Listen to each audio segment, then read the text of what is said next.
Hello, everybody. Welcome to the Local Pundit. I'm Josh Anthony. This is your Wrexham AFC Deadline Day show, and the window is about to be closed, and we're about to shut the window in about 24 minutes. But we got a good group of people, as you see. I got my tie on, and a couple other people got the note, and there we go.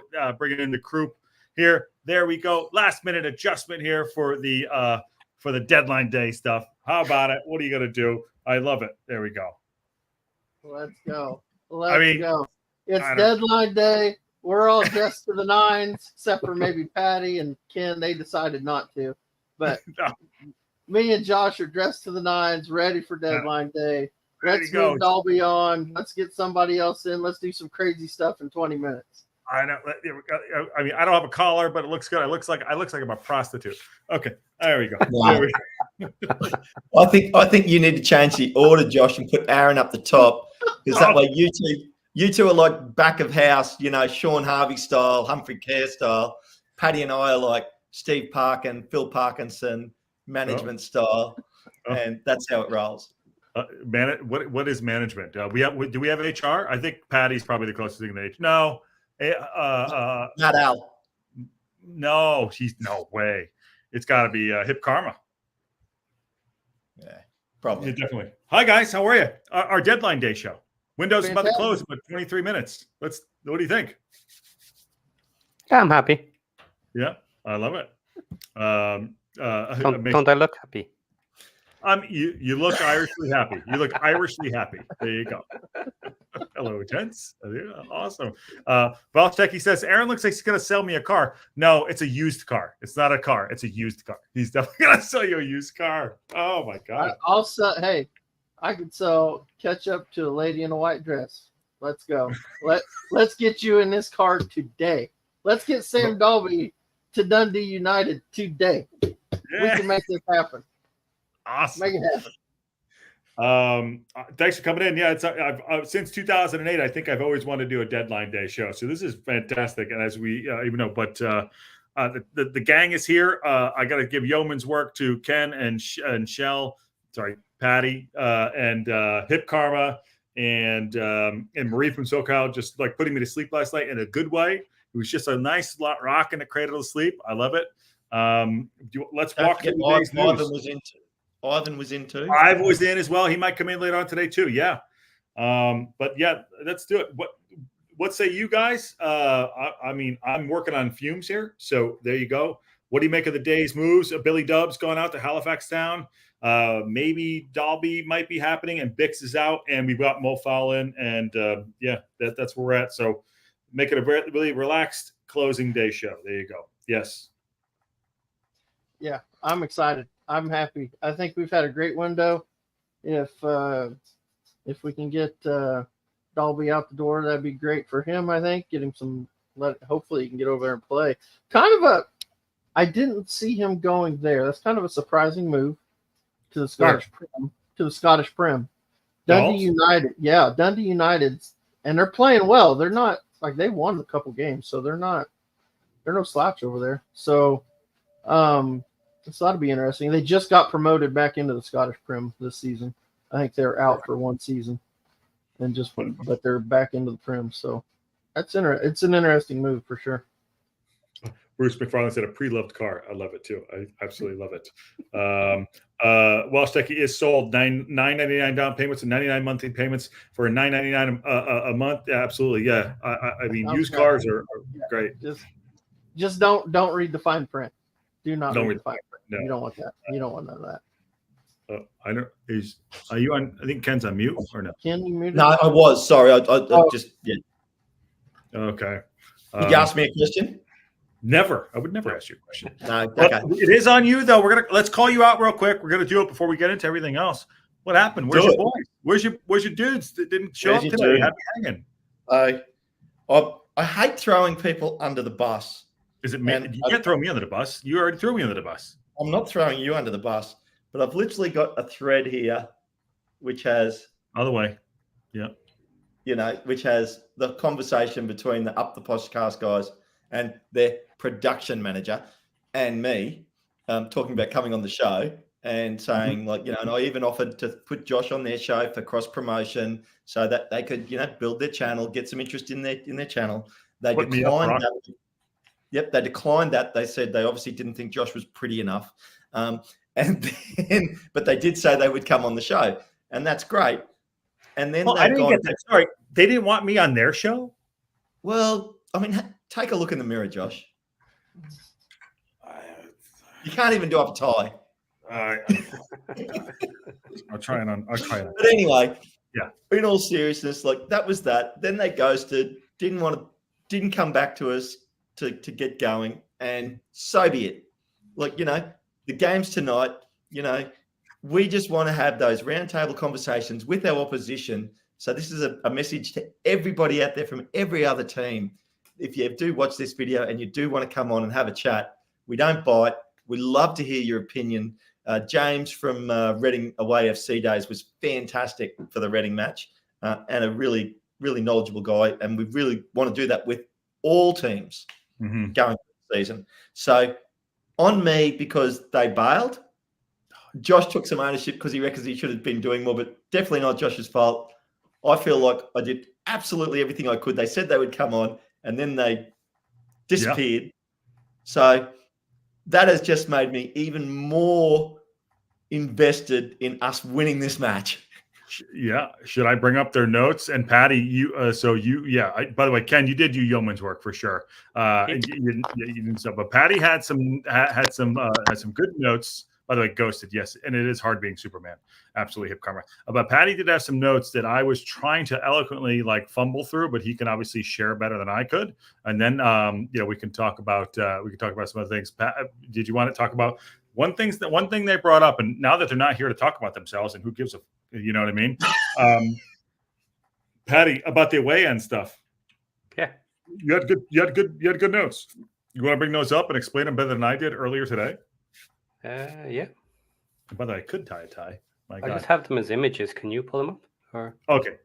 Shit, I'm on the wrong computer. If you have them there, it'd be easier. I'll sort it out. As I do that. 17 minutes to go. Yeah, there you go. 17 minutes ago.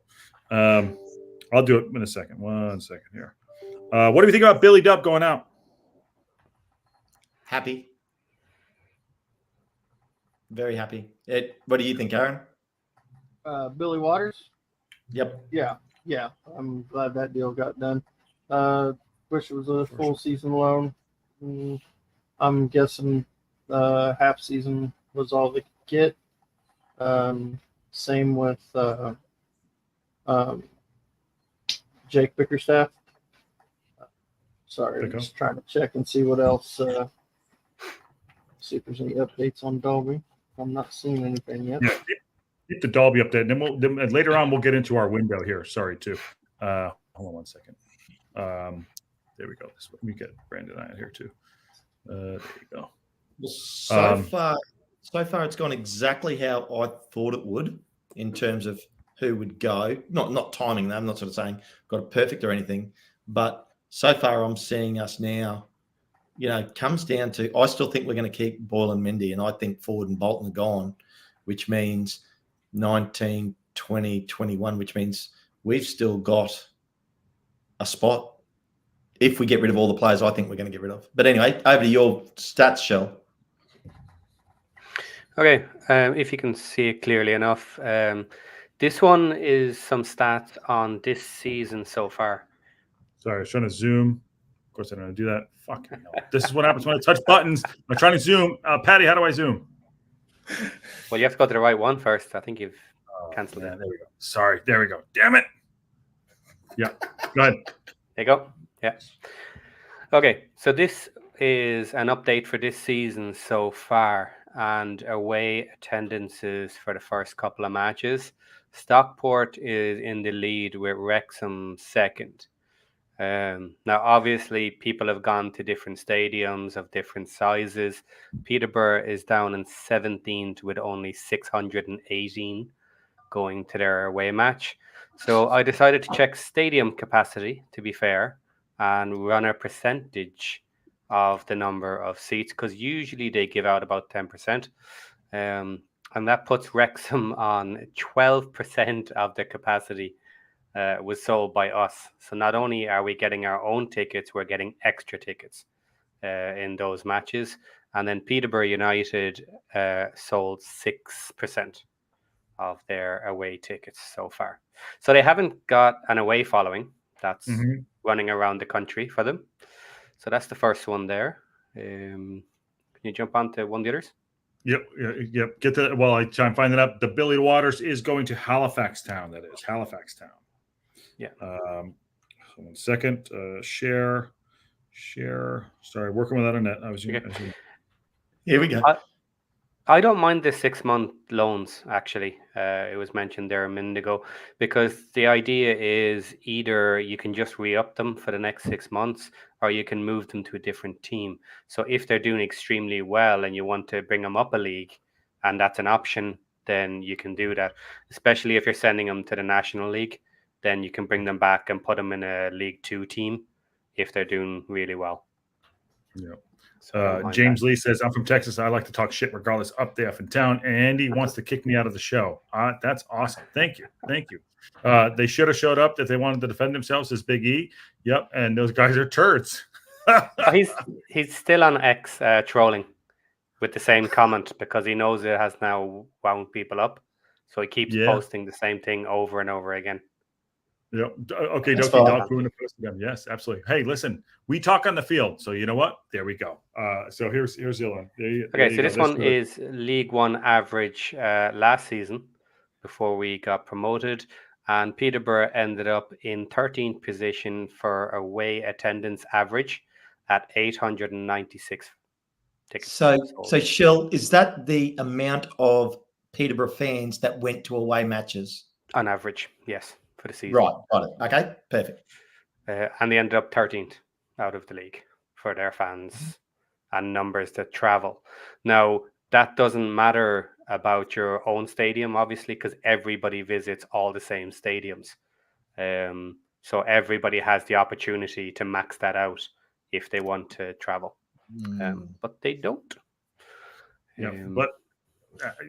This is great notes here too. So we're just going to do this. We have 10 minutes left to go, and because no one showed up, and I'm only going to read their quotes just because, why not? Because I'm not trying to be a dick, but I'm just going to be. But I had to cover a show. I think just cover the show. I'm sorry. I'm going to bring this so we could see Aaron's face as well. Maybe they're getting bored. There we go. So a couple of this is supposed to be obviously we're doing a kind of double duty now. We're going to close the deadline day show, but we're also probably going to do the match preview a little bit too that we missed out. The Poshcast guys didn't come. We were called Hollywood FC. We have a weird team. Talked about XG, second from the bottom. We have pure moments of magic, and that's how we win. We rely on individual qualities, and if they show us little respect tomorrow, with no respect, they're going to be okay walking over us. They're going to walk all over Wrexham. It's a good team individual quality, but they're not ready for this level. I'll take that on, and then, like I said, we'll move toward a couple of things. And like I said, I'm just reading quotes here, and we were supposed to have a good conversation about it, but when people don't show up, there you go. And go on. Who wants to take it? Aaron. Go, Aaron. I ain't got much to say about Peterborough. I mean, their fans are stupid. I mean, what are you going to do? I mean, here's the thing. You can't argue with stupidity. Like, they just don't get it. You talk to me and Ken and Patty all day. No, that's different. Because, you can't argue with stupidity. So you just let them run their yappers, and then when we spank them tomorrow, somehow they'll blame the referees and blame everything else, and they'll call Phil Parkinson a football terrorist and things like that. Yep. We'll be fine. We'll be fine. Patty has something in the barrel. Patty has something in the barrel. What's wrong with being a football terrorist? If every other team knows what you do, why don't they stop it? It's crazy. Yeah, they do only superficial comments because the idea that we only win by special moments. Okay, yeah. So isn't that every goal a special moment? Special moments score goals. Goals win games, but it's not one or two players. in our team that are creating these special moments. This year, even more than last year, everybody in the team is capable of producing those moments of gold that will get us the points. Yeah. So the fact that they don't respect that, look, I don't mind that they don't know us that well. I don't know their team overly well either. But just the way they're putting it out there with the attitude, I've never wanted to beat a team more. Even all last season. Do you know what I mean? I didn't want to. We're going to run Notts. into this, by the way. We're going to run into this because we're getting further up the league, right, Pat? Yeah. Yeah. Yeah. It still annoys me, the level of disrespect just from using the same comments that we've heard for the last 2 years, again and again and again, with no thought, nothing. They haven't come up with anything new. They don't criticize our team with any sort of level of thought whatsoever. The same talking points again and again and again. I just started. That's just one guy so far. Just FYI, just one guy. So hold your thought there, Patty. James Lee says they can kick the whole crack of his. There you go. Any type of win tomorrow will be awesome, but before their pod would have taken a draw. Ken, you were the one negotiating this crossover deal. And by the way, I think we are all adults enough to, like, if we get rinsed tomorrow, cool, fair play. Yeah, but 100%. Yeah, 100%. The thing for me is everybody's a fan, short for fanatic, of their own team. We all want our team to win. The whole idea of these shows is to bring on people from their club, so we learn more about their club, they learn more about our club, and we all become better educated football fans. Yeah. Like, I want to learn about their team. I want him to tell me about XY striker or BC defender, and how good they are and what they do well and what they don't do well. And then I would think that they would ask questions about our team and what we think, because, we're just a Hollywood FC coming up, don't have any decent players. 2 years ago, we're in the National League. I seem to forget the players. It's all old news. No, we're old. We were called old players. I'm old. Well, no, not by the look of you. No. But in saying that, this is what makes it interesting. And we're getting, okay, well, let's think about it now. We're getting 7 minutes to the deadline. I don't think we're signing anyone else. What about you guys? Unless Aaron's available. His son is available. I don't think so. Here, hold on. I got some. Oh. Got some stuff. He's got the tie on. There was a loan possibility for hold on, let me get his name. Enos. I'm trying to get his first. I remember his first name. Ennis. Ennis. Sorry. Ennis. Can't remember it. Niall Enos. Okay. Niall Ennis. Okay. From Stoke. He's a striker. We were rumored to be in for him for a loan. There was a little bit of talk that maybe if the Dalby move happened, maybe we bring him in. It's a possibility. Now, something else that's interesting. Here's some names of players that are still free agents. Aaron Connolly, Kamar Roof, Tyrese John Jules, Admiral Musqui, Scott Hogan, Mo Issa, Macaulay Bones. I'm not even going to try to read that name. Connor Wickham.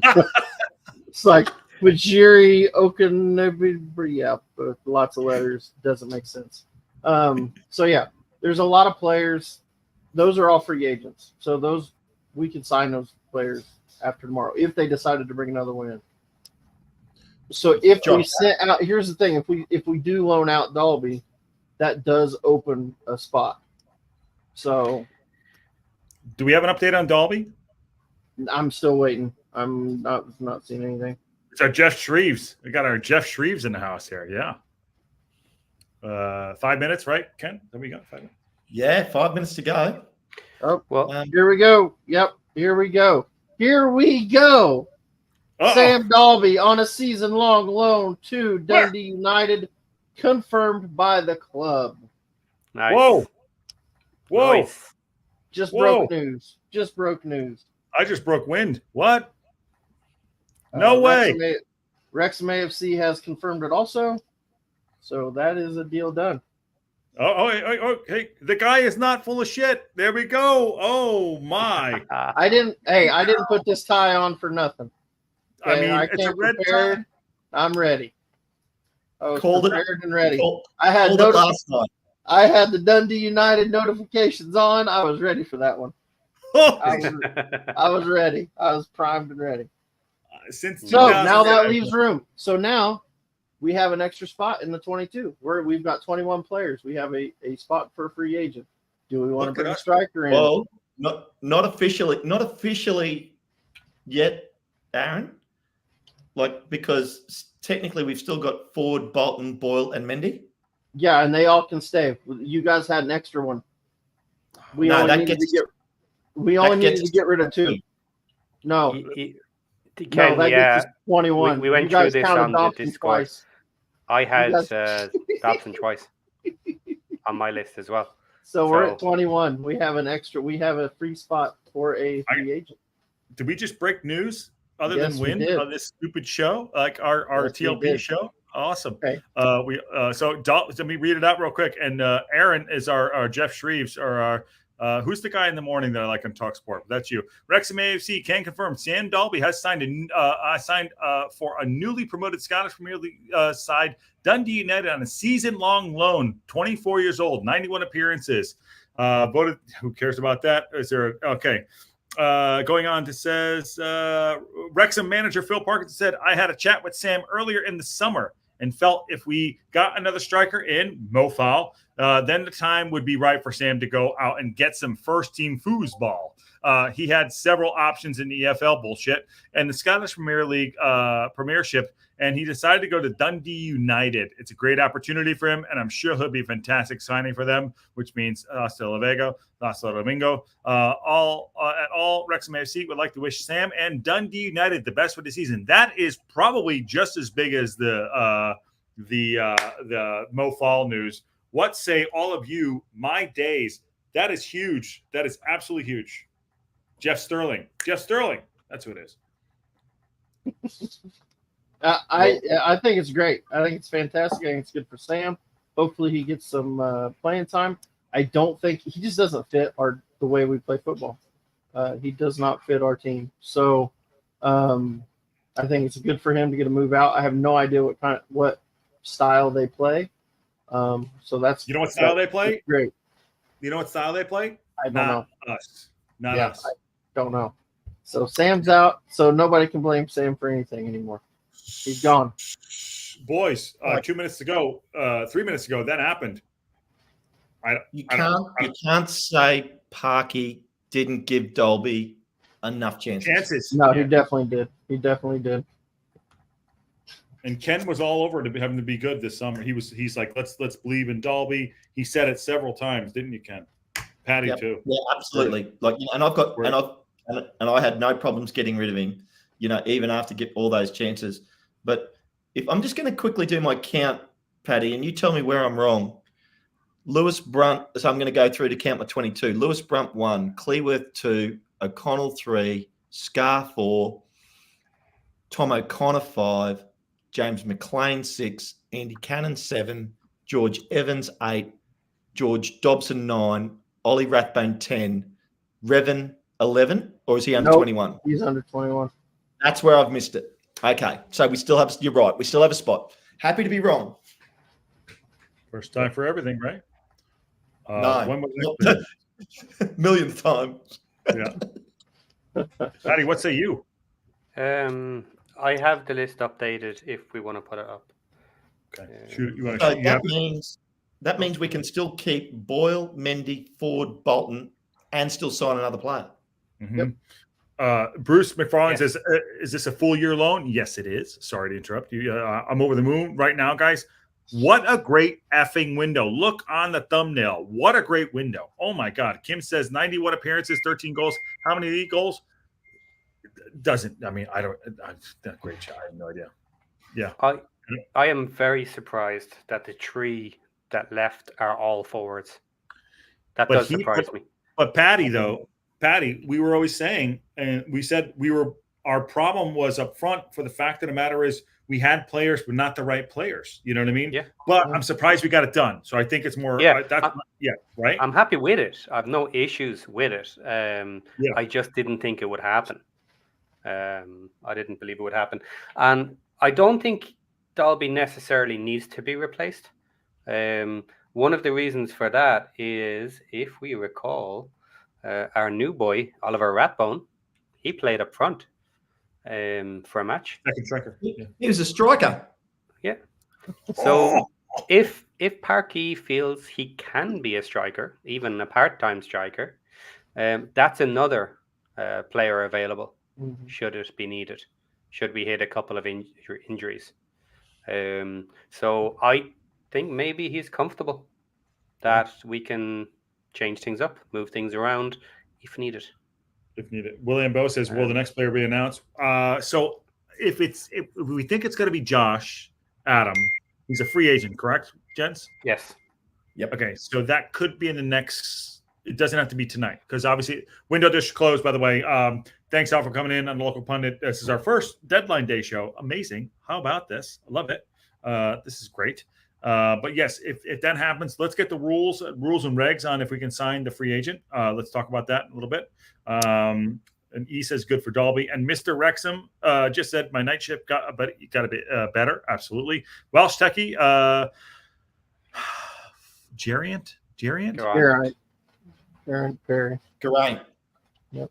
That and whatever they just said has been working really hard behind the scenes to get these deals done. Well done. And to your point, Paddy Power, Rathbone and Macca can both play in front of you. Yeah. Okay. Oh my days. Okay. How confident? I mean, I didn't think this would happen for the Dalby thing, just because it was such a big lift. Because he's been part of the team. Obviously B-Dub has always kind of been like a redheaded stepchild, and then he never really fit in. Bickers, we want to get in. We said Bickers, Dalby, and Waters. I didn't think that Dalby would happen. Maybe the Mofal put it over the line. I don't know. Okay, I'm back. There you go, James. Oh my God, that's awesome. That's awesome. Well, I mean, now that they're gone, we're keeping Ford and Bolton guys, do you think? Or do you think something else might happen down the line? Well, we have a week to decide on that. Yep. Is it a week? I believe the end of this week, as far as I know. If not, it's only a couple of days. We're stacked with midfielders. Yeah. I'll bring up Dundee United real quick. Sorry to interrupt, guys. Keep talking. I'm going to bring up the Dundee United. I don't think there's any point in not signing anyone else, because we have one empty space. I don't see the point in having two. So that means you can include Mendy and Fordy. Yep. At the moment. And Boyle. And Boyle. Yeah. And the other thing is too, like you just said, Shell, if we sign Josh Adams, he's under 21, so he doesn't even count. Yeah. We still have space to. I think we've had I think we've had a banner window. I think we should go to the chief recruitment officer and say, who else are we getting? Good question. I think if you look at the squad and our depth, we are deep right now. We've got,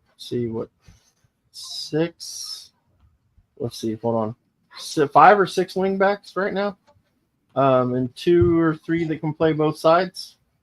We've got 6 or 7 midfielders, 6 defenders. Some of the defenders can play in the midfield, some of the midfielders can play in defense, and we've got 5 strikers.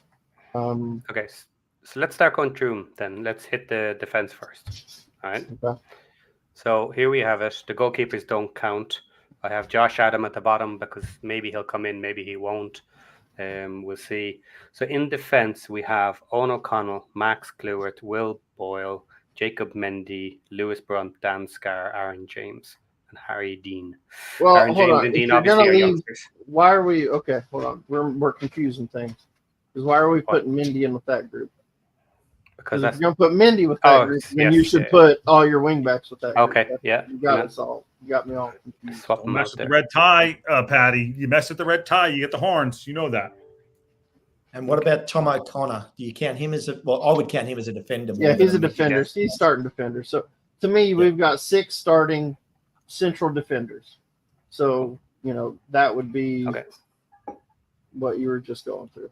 Sorry, Yeah. before you go, Bruce says if announced Wednesday, the 24 hours might be the club. The club puts it in Monday night. The list is vetted and approved on Tuesday. So I'm not going to keep that up. Just I'm going to keep Patty's face in there as well. There you go. So are we missing someone here from the defense? Owen O'Connell, Max Clewitt, Will Boyle, Brunt, and Scar. Yeah, Tom O'Connor is O'Connor. Tom Do you O'Connor. want to, okay. I would move put that him down. down there. Yeah. Yep, there he is. Okay. Okay, good shout. Good shout. Yep. And you haven't included the couple of the young guys of Well, they're there. Aaron James and Harry Dean. Oh, there they are. Yep. So it's it's your one's not involved. Yeah. And once we do this, I have the full story from Dundee United about Dalby. We'll get to that in a minute. So Yep. Right. So there's 6 for the 3 spots. 2-2-2. So we're reasonably comfortable there. Yep. And George also Evans can come back. Evans can drop back as well if needed. Right. So then midfield loaded. Wow. So here's sorry, go ahead. Real quick, actually, here I do have a piece of news. Not necessarily us, but it is a piece of news. Okay, go on. Will pertain to us. Davis Keeler Dunn is confirmed to Barnsley. Yeah, that's a big move. That's a massive move. That's a big move because he was a big player for Mansfield. K-Rod's going to shave his head. Let's see. Mansfield is not happy. If you go on X, they are not happy with what has happened for them. They are much weaker. Yep. Just be careful talking about shaving too, because Drew does whatever's just topped in the chat. Oh my God! Wait. Okay, slow down. Everyone, just relax. Yeah. Hip Karma, you can come in if you want. Stay focused. Yeah, focus. Okay, sorry. Get to this, and then we'll keep moving forward. We'll keep the show going. Keep the show going. Windows closed. Okay, Evans, McLean, Lee, Barnett, Bolton, Ford, Cannon, Jones, Rathbun, Dobson, and Mendy. You calling Seb as a forward? Sorry to interrupt. Seb as a forward? You call him or is it free? Yeah. I missed him because he's got F. Sorry. Yeah, I think he's number 23, right? Down. Yeah, there you go. He's 23. Yeah, number 23. This was just number counts. That's not player numbers. Yeah. Mm-hmm. Yes, we got 12 players across our midfield 5. Mm-hmm. Massive. Yeah. Yep. And building for the future. Max is 21, I believe. Kelly, good to see you. 22. But calendar year, he's 21. Correct? If I'm not, Maxi. Nope. No. 22. No. He just missed it. He's a player. Okay. He counts this season. Yep. So, Kelly. Out of that list, the only one I would say is maybe a downgrade is James Jones, but he can play his part as well. He's not that weak. I'm not trying to say that, but out of that list, if you were to pick who's the lowest on the totem pole, maybe James Jones. But I'm not uncomfortable with him on the pitch. So that shows the depth in our midfield there. We've got more than 2 for every position available. And people can swap left wing, right wing, all this, carry on.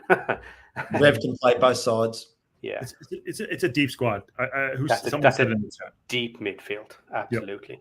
Yep. Hip Karma wants to come on in 15 minutes. So if that's okay with everyone. That's no problem. Yep. Done. Okay, then up in the forwards, we have Mullen, Marriott, Palmer, and Fletcher with new boy Mo Fall. Now, that is not as deep as previously. But can I push back on that? Sorry, go ahead. You had it. Go, Patty. Sorry. But the ones that are gone are the ones we said weren't really good enough to be there anyway. But on simple numbers, if we start getting injuries, it's not that deep compared to everywhere else. But we only need 2 strikers at a go, but we do have to replace them at 70 minutes. So not crazy worried about it. We can bring Bex back at January if things go tits up. So I'm not saying we're going to do that, right? Yeah. Okay. Yeah, but then we just had the discussion there a minute ago where we have McLean and Rathbone also able to fill in up front. So yeah, and in a pinch, Macca in a pinch, and also Shell if you're counting wing backs as well across the midfield, you're covering 5 players across the midfield. You're only covering 2 players in the striker position. So the percentage of backup is actually higher in the forwards, but it's a weird way to look at it. Yeah. Sorry, football player audit League One. Were you the one that put the thing in X with the XG and all the things on Mo Fall this morning? If you did, that was great work. Okay. No, that wasn't his. Okay, well, either way. But he's very close to being finished with a load of stats that we're working on in the background. Okay, copy. So, but either way, yeah, I know he's got good shit. I know he's got good stuff. So can we just talk about forwards real quick? I like this. I like what you like. It's subtraction by addition. Okay, subtract. What are you laughing at, Ken? Hey, no, I'm letting you go. I'm loving the conversation. I'm excited by you, mate. Listen, you already effed up, me going at it with guys today. I don't know what's going on. We'll talk about that later. I can't control what you think. I'm happy. I think that says more about you than it does about me. I know. Well, I got to plug in the bot. I'll see you in a bit. So the forwards. So this is subtraction by addition. This is exactly what I think we hoped would happen. I think we all can agree. Taking away personal, people, and blah, blah, and all the stuff right there. This is subtraction by addition. And I think it looks great on paper. I think it does. No, it's too high level up for everyone to respond to that. I don't know. Sorry, I'm just doing some looking. So, real quick, speaking of forwards, it's being reported. Now, I haven't seen it confirmed by the club yet. Being reported, Jay Stansfield has made a move to Birmingham City for a deal in excess of $12 million. $12 million. Get out of here. No effort. That is the biggest waste of money of all time. So that's the rumor right now. It looks like it's happened. Like I said, it's not been confirmed by either club. So that's what I've been working on over here. I heard the rumor that personal terms were reached. Yes. What? So then, obviously, at the time it was 9 to 10 million. So then they had to haggle and pushed it up to 12 million. Yeah. What a waste of money. Well, is it though? Next year. Let me tell you what. Let me tell you why it's not. They can spend it now and not get in trouble over it. They can spend it now and not get in trouble over it. Yes. They can spend a shitload of money right now in League One, and it doesn't go against FFP. It doesn't screw up their FFP. Then they're going to the championship, and they're already a top-end championship team. Yeah, rules change. Ready to fight to go on. Then the rules change. They're in, and then it's harder to make bigger deals and spend the kind of money they have this summer. 12 M's. Yep. So, and he's a. Let's be honest. He's a high-end championship striker. So let's play devil's advocate, Aaron. Go ahead. They spend 12 M's and they don't go up. Yeah. If they don't go up, then I don't know. If they don't go up, it'll be the biggest disaster in EFL history. They'll go up. Imagine if he has a clause in his contract that you must go up this season. Yeah. Jay Stansfield, Birmingham City agreed terms with Fulham striker ahead of potential League One record. By the way, Fulham are I don't know how they're still in the Prem.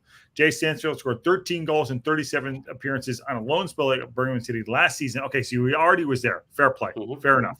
which saw him recognized as the club's player of the season award. Stansfield 21 scored against Birmingham in midweek at Fulham's 2-0 victory, Carabao Cup second round. So how about them apples? They needed a little Accutane there, but it's all good.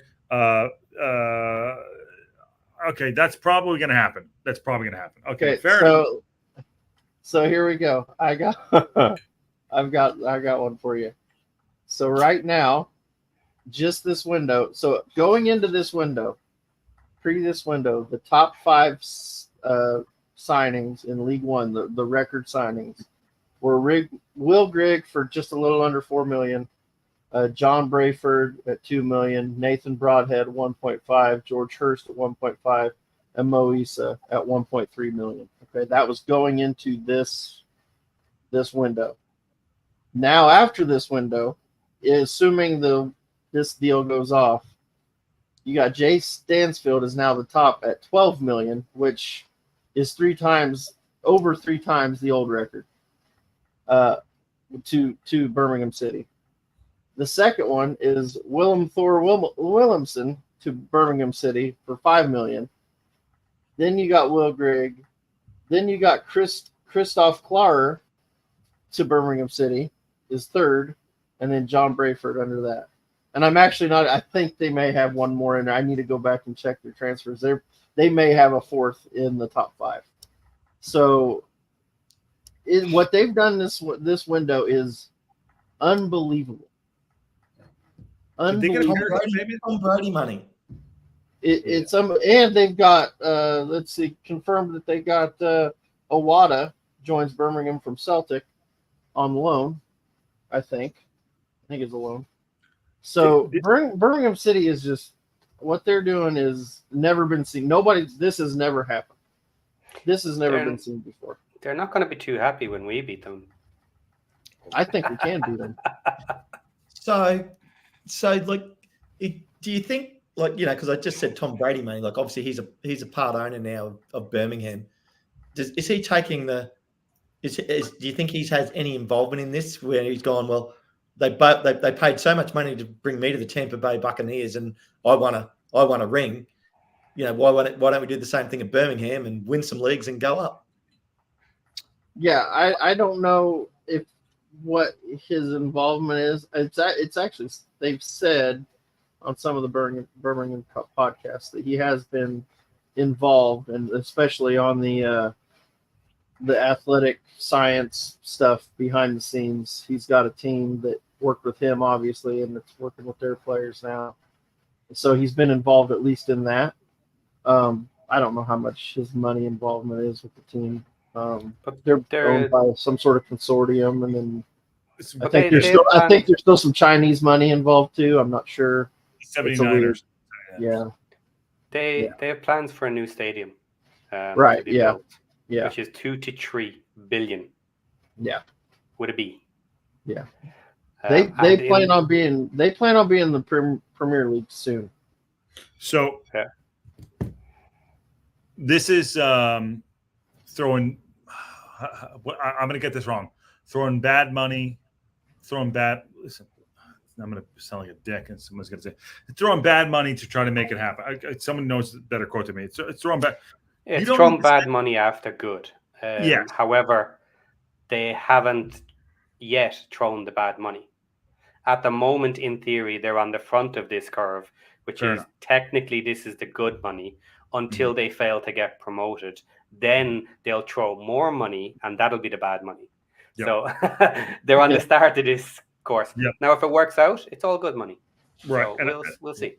And I agree. They get through like five chats here, and then because it all goes into something, and I think it's really good. But it goes along with it. Birmingham are the new Sunderland. Transfer market gave Stansfield a value of $3.5 million. Okay, fair enough. So Birmingham is building a Premier League team in League One to get the PSR FFP rules. That's BS. And so let me stay with this too. Aaron is wearing a tie. Yes, he looks amazing. And yet people accuse Wrexham of trying to buy the league. That's the best shout ever. By the way, it's 3 go up. If they get 1, we still have 2 available. Okay. There's one more I saw here. Birmingham are spending at the Premier League. There you go. Throwing bad money after good. Okay. But all those things listen, everyone wants to spend money, but do you spend the right money? Listen, the 500,000 we spent on MoFo, right? That's why I kind of believe in the project of Wrexham rather than the project of Birmingham City. Yes, they have come down, they're going up. They have Tom Brady. I don't give a shit about Tom Brady. The jawline, I get at my age, I understand. But I think that we're doing, we lost Aaron, smarter business. Can I put that out there to everybody? By the way, the window is closed. Go ahead. I'm just putting it out there to everybody out there. Yeah, I think if you want to use a metric, you just turn around and say efficiency for your money. How many points do you achieve for the money you're spending on your team? Mm-hmm. Now, ultimately, at the top of that hierarchy, it doesn't really matter if you're efficient with your money, but don't get promoted. Now, this is year one for us, so we don't need to be promoted this year. That's not the absolute goal, even though it's what we're aiming at. We can stay in League One for 2 years. Yeah. And go up in the third year. If we go up in the third year, it would be a bit slower than we would like, but I don't think that's the end of the world for us. Mm-hmm. Because we're not overspending. We are generating a lot of income. And if we actually stagnate in a league for a couple of years, that money is going to build up in the background. And every single season, we're going to have a better team until we get promoted. So we will be doing it more sustainably. The way Birmingham is doing it right now, they're in, it depends how much money you have, but they are in somewhat trouble if they end up spending another season in the league. That's a lot of money, man. It's a lot of money. Play. It's like Ken going out and shooting all the kangaroos on a golf course with a golf ball. I'll take them all. They're the Chelsea of the League One. Ken. They're playing a different strategy. They've got a different strategy to us. Yeah. You know, they're literally right now trying to buy the players to go back to to get to the Premier League ASAP. Go straight through the Championship, straight up to the Premier League. And fair play to them. That's their strategy. Good luck. But you hit the nail on the head, Josh. There's 3 spots to go up. Yeah. And most people are saying Birmingham is a lock for one of those spots. Sure. And this makes, and that's totally understandable with what they're doing with the players they're buying.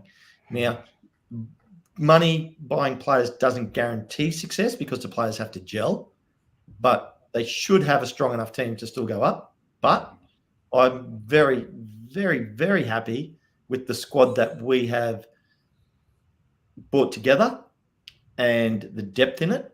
And I think we are going to be very, very competitive all season long. You guys made some fantastic points last night when I was half asleep one night, jacking it, by the way. It's sorry. Yeah. I don't know if you guys saw it. It's confirmed Stansfield to Birmingham. That did go through. Jeff Shreve's in the house. There you go. I just watched a 30-second video of their owner. It was actually kind of a cool video. If you haven't seen it, everybody go check it out. It's send it to me. I'll do it. Okay, yeah. I'll send it. It's on the Twitter. I'll send it right now. Where do you want me to send it? Where do you want me to send it? Text or private chat? Discord? No. Yeah, definitely private chat. Yeah. Okay, so Marie from SoCal says, hi, work is finally over after last night shattered. Marie from SoCal, I don't have it on my legend, right? She's great. Yeah. And she confessed to being older than you, Josh, but she flat out denies that she's your mother. As far as I know. That's the wrong one. I sent you the wrong one. So either she was and she disowned you, or she just isn't from the beginning. Yeah. Hey, Techie, by the way, you're away. Come on and say hi, dude. Come and say hi. You got all the goss. Let's go. When everyone thinks about this stuff. Yeah. So while we're waiting for Jeff Shreves there to do our thing, do you want to talk with the Dundee United about? By the way, what a great day! Like 9 shows we did today. Fun stuff. Here we go. There is Dalby. He's smiling. He's kind of smiling. He is kind. And when you're smiling, there you go. Dundee going out. It's let me see here. This is on their site here, Dundee United FC. I'm trying to click on it. Sorry, working around the net here. I think that's like, how do I get back home? There we go. That shot is pretty impressive. This is what they sent out. That's one of his 3 goals. There you go. Probably a good fit to him. You know, that's their front man. He's going out. There he is. This shot says, take me back home.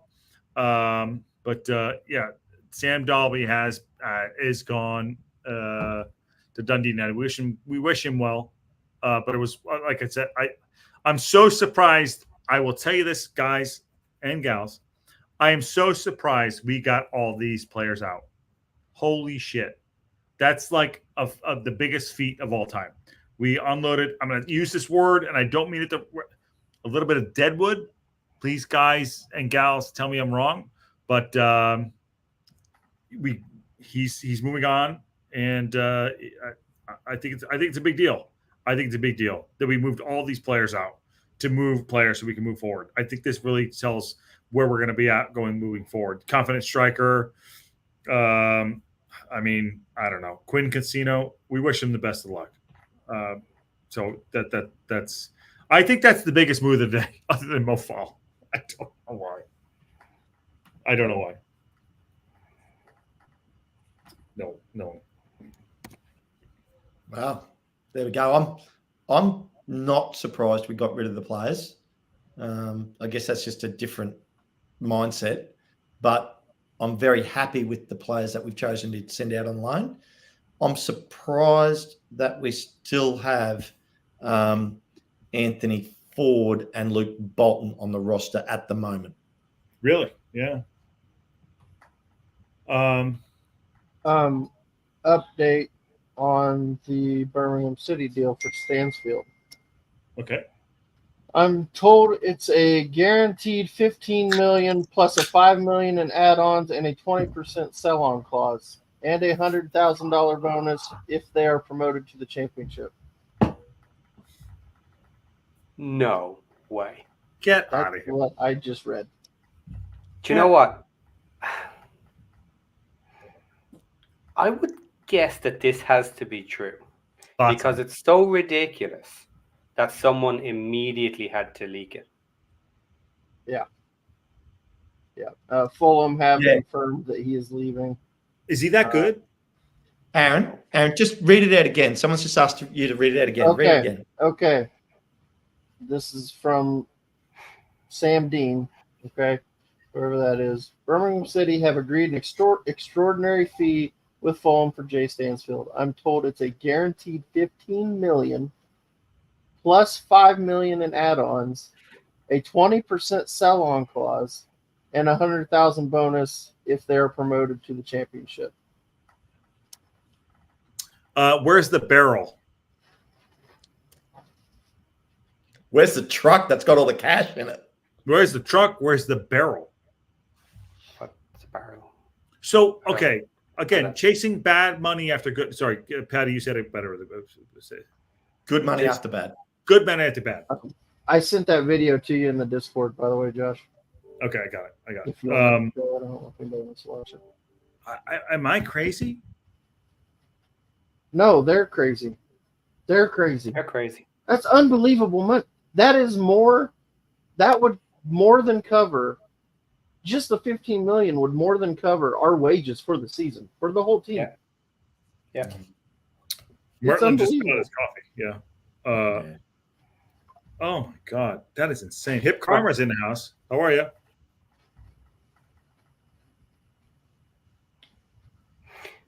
Nope. Okay. No, not yet. The big danger in this that I was going to continue on from earlier is Birmingham being this excellent team now with all their players. They can go out there and they can hammer teams, let's say 5-0 regularly, right? But when they have an off day and lose, they're going to lose points. So unless they put up some ridiculous number and beat everybody every week, there is a chance that two other teams can equal the points total that they get simply by winning 1-0 or 2-1 or 1-1 when they need to, because this can happen unless they absolutely blitz the whole league, which is possible. They could go on a massive streak of 15 wins in a row or whatever, but like there is danger in this, and only the top two can be locked in. The third one is no lock-in. If you go into playoffs, there is no guarantee of anything. Birmingham can be beaten on any individual day if they end up in the playoffs. Now, I'm not being crazy here. I absolutely believe Birmingham will be in the top two and will go up automatically. So, I'm not trying to shit on them just for the point of it, but this is a dangerous path that they're going. It should work. The odds are it's going to work, but Techie says, big gamble on a player. What if he gets injured? Yeah. And then what's the latest? Well, there you go. Yeah. I mean, James McLean's liable to come in hot. Actually, You just never know. You just never know. What do you think? 2 match red card for McLean. I was just going to say, if McLean we doesn't could help the whole league. Oh. Yeah. I'm sorry. That's mean. No, that's really mean. I shouldn't have said that. No, I don't really mean it. No one heard that. No one heard it. But can I just say that, like, sorry, that's not what I want to do. You can't buy your way out of the quicksand. You know what I'm saying? You really can't. And to be fair, like Hollywood FC, all that BS, you can spend all the money you want on one player and make a splash. But it's about cohesion. And that's why I think the difference is between, and I'm going to make the comparison to our team and their team about how we bought. We have our core players, what we've done, 300,000, 500,000. Maybe we spent a little bit more, 600,000 we don't know about. But 9 M's, 12 M's is an app, like you're literally spending like a drunken sailor on Ken's yacht. Yep. I don't know. Hi, Cape Karma. How are you? Nope. Still nothing. Still nothing. Having audio problems. Yep. She did put it in the private chat. Yeah, you are. Hip Karma, come on in. Figure it out. Let's go. What they have also done is put a massive target on their own back already. Like it's a cup final for every team now. Everyone will want to take that pot shot at Birmingham because the story afterwards is the underdog took out Birmingham and their 15 million striker. But this is like faux muscles. Like we're pretending we're the big dog. They're really not the big dog. They're just Birmingham City. I don't know. You know what I'm saying? Like they're saying we're big, but like you could spend all the money. Like Ken, like someone can have a big drive, right, in golf, but how's their chipping? How's their putting?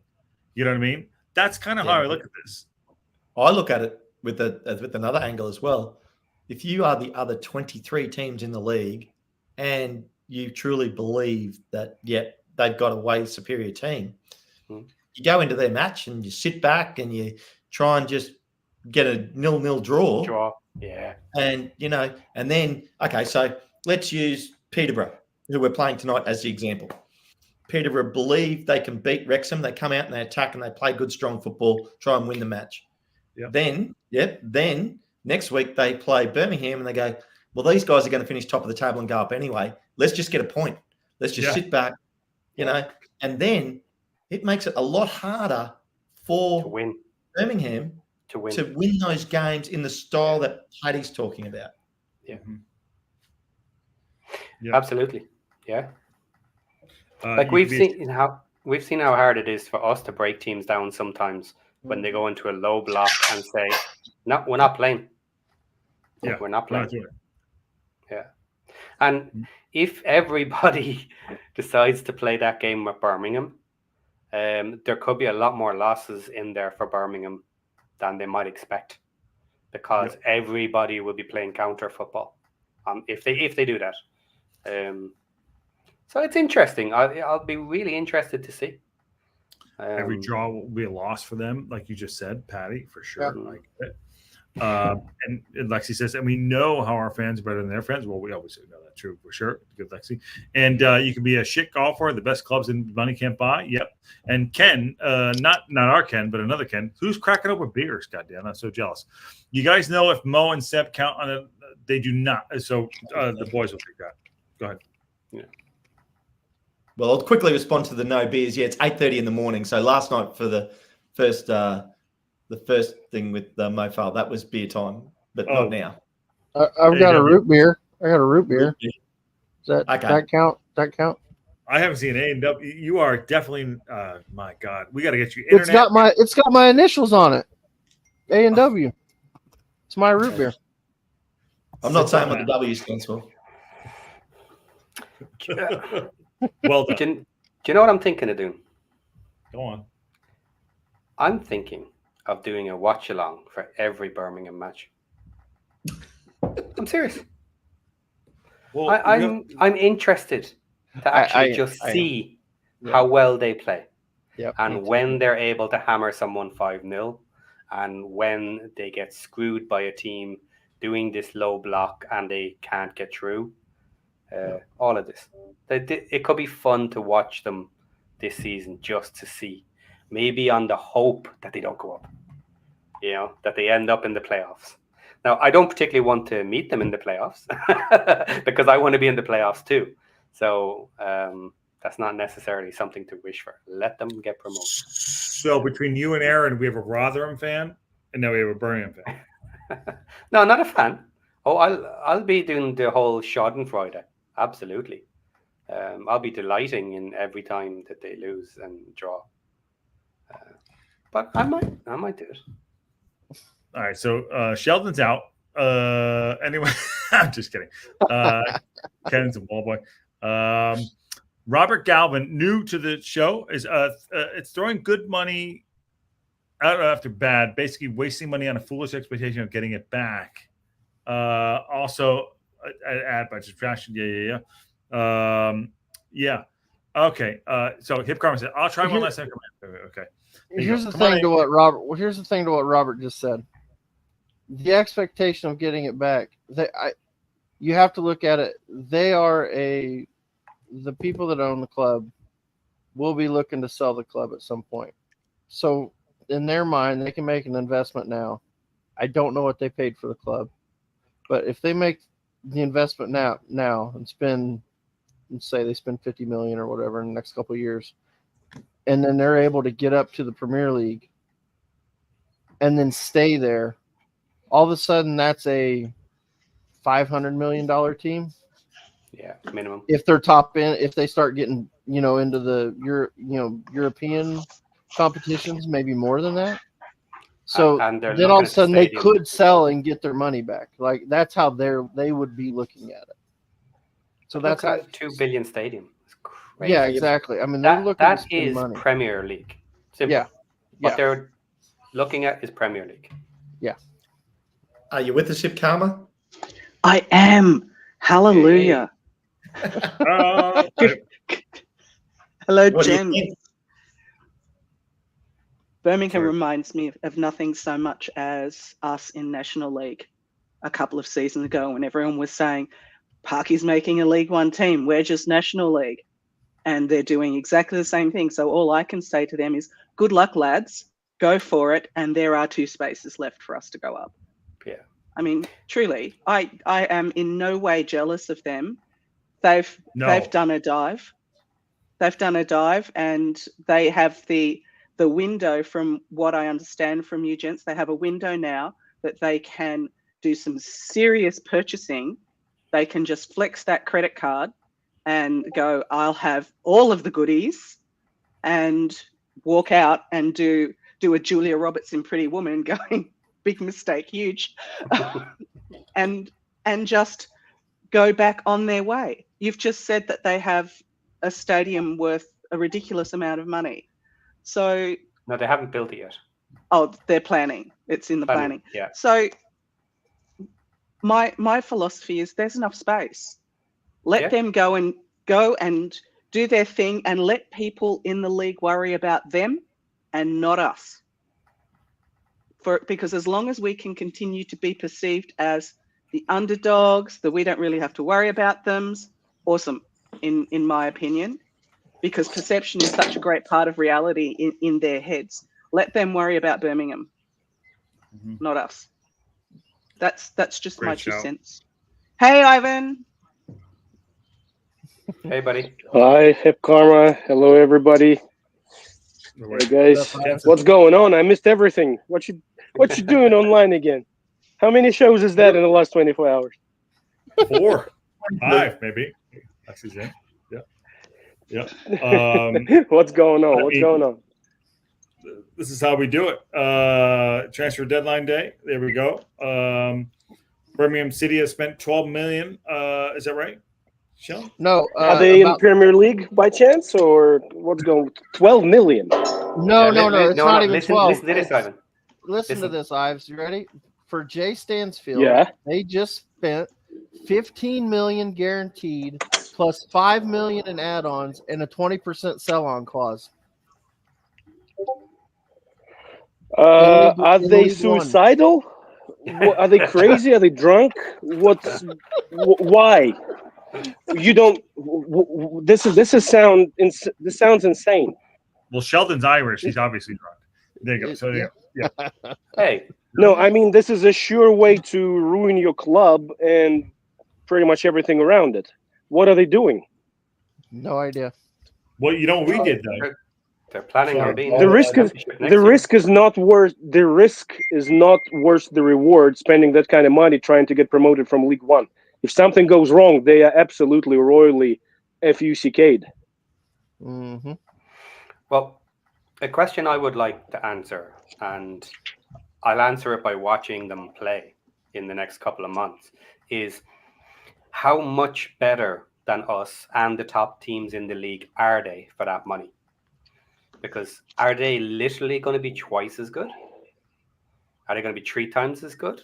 I don't think so. They might be twice as good. If you I would argue times, you lose 2.5 times or something, But go on. I would argue it doesn't even matter if they are that much better than everybody else. The way the teams are playing in this league will not allow you to play your team to full potential. It doesn't matter if you bring in the entire Real Madrid squad into this league. The teams will not allow you to play the beautiful football you're paying for. It's not worth. Like, what are they doing? Who's in charge? Well, Rich Aaron's people. not in charge. This makes zero sense. Like, you need to be high on drugs to spend that kind of money. I love it. By the way, Vincente Zanal says, hi, everyone. And the local pundit is turning to the Wrexham Birmingham podcast. We're just talking, going through the deadline day. That's the window closed. We'll talk about our Mo Fall and everybody coming in and people going out. I think there's a lot going. Oh, oh my days. Is Ivan? Oh my God. Here we go. I thought I was in a bathhouse. Did he skip leg day? He skipped leg day. Bro, when you have a bad back, you kind of have to. Yeah. All right, so to that point of Kim giving us a little shit about going on Birmingham. Great. What do we think about our movements in and out? What happened today throughout this summer? I think we've done very, very well.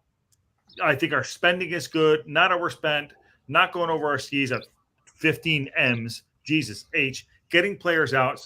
Subtraction by addition.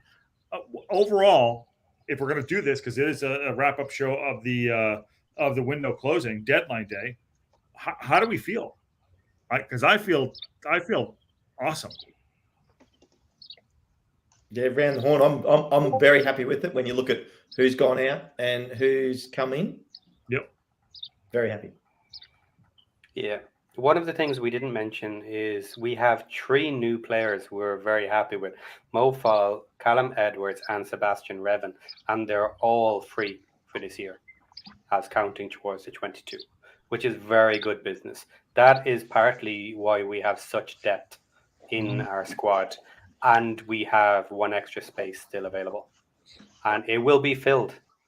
So there's a question. Who is going to fill it? Because at the moment, we have everybody in who we want to have in. So We have nobody else. We don't have anybody sitting on the sideline waiting to come in. Like, it's not like Mendy is injured on the sideline and we're waiting to see, can he come back? Everybody's in. They're not going to leave it empty. Someone's going to fill it. And the other player, Josh Adam, we're looking at, he doesn't count either. Yeah. So Josh Adam could be coming in to join him as well. And we still have the empty spot. Mm-hmm. I think it's the smartest window I've ever seen from any club, in my opinion. I feel like, getting players on a free, getting players come in. I feel it's indicative, like they want to come to the team because they want to be a part of the growth. I mean, granted, you look outside in, and you look at like losing players. I don't think we've done anything wrong. If we get the Josh Adam in, I think we're pretty good. I'm really excited about it. We should go to the bottom row. What do you guys think of how we've got? I don't know. Well, go ahead, Ivan. Go, Ivan. Yeah, you guys just tell me when to speak. I will, because there's a lot of people in. I think we need to probably define the parameters a little bit.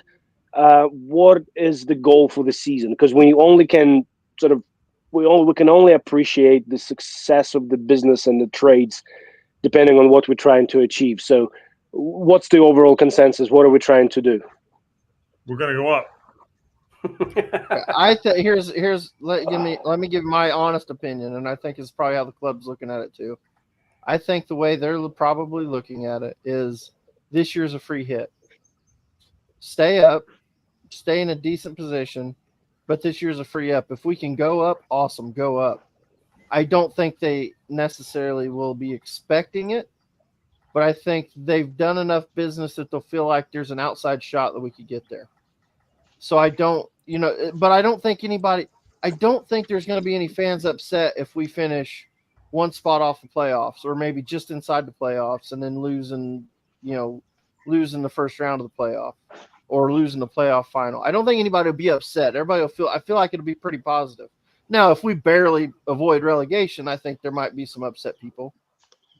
But I feel like, to me, if we can stay up, stay in a good, stay safe all season, where nobody's ever really worried about going down, and that, if we can get up and around the playoffs, I don't think anybody will be upset with that. What do you guys think? So let me double check just to make sure I'm not missing out on any critical pieces of information here. So Dolby is out. Waters is out. Yeah. Vickers is out. Yeah. Is Bolton out yet? No, he's staying. He's not going. He's staying. Okay. What about Ford? Everybody else is staying, looks like. Why? Okay. Well, we have space at the moment. Okay. So going from what you said, Aaron, so we're kind of looking at mid-table, maybe try to get into playoffs, see if we can ride our luck and get out and maybe get luckily promoted. Yeah. If that's the parameters, I think this trade window I would give it 4 out of 5. It's a very good result. What do you think, Hipkama? Sorry. I actually agree a lot with what Aaron said. Given that the base of the historic Wrexham crowd believe that this is their home level in the league, I don't think that they're going to be at all disappointed if we hit, say, mid-table or playoffs. Take it as if we get better, awesome.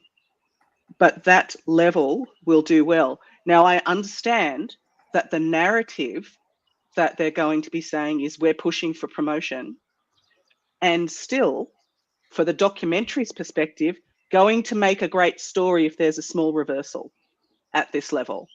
Like, we've got in, we're doing all this stuff, then we've got this big Birmingham people who are doing what we did when we were in the National League, and they've gone ahead, but we're still plugging away. So I think there are many levels in which this can be a real positive for the club. I think proportionally, from what I just heard, those little bits of information. Proportionally, what Birmingham is doing right now is 10 times what we've done in the National League. What we've done in the National League is nothing to comparing to what they've done just now. We threw big cash around in the National League, comparative terms, did we not? Did we not? That's what I mean. Like, correct me if I'm wrong, guys, but I think that proportionally, what they just done, we nowhere close to what we've done. Yes, it's just orders of magnitude greater. They've done the same thing we've done. They've just done it bigger. Tenfold. You got to have deep pockets to do it, though. Yeah. Boy, howdy. I disagree with Aaron on this one. I think with the way we've gone about our upgrades this summer, the club absolutely want a playoff spot. That is what they are absolutely targeting. They want the big drama, at least of the end of the season, and having a shot at promotion. I think they're realistic enough to know the top two are unlikely, but if everything goes perfect, they can go for that as well, of course. But if we slide outside the playoffs, I think they will get over it. I think the fans will certainly get over it.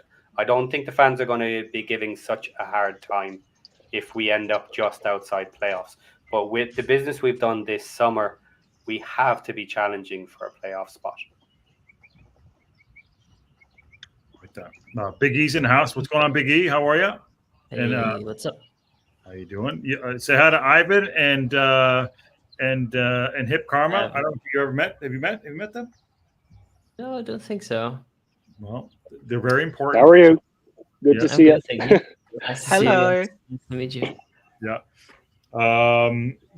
What say you coming in and thinking about the window, thinking about players going out, thinking about everything that's going on? What do you think? Yeah. Happy Dolby's out. Happy Waters and Bakers are out. Says nobody, by the way. Says nobody. Yeah.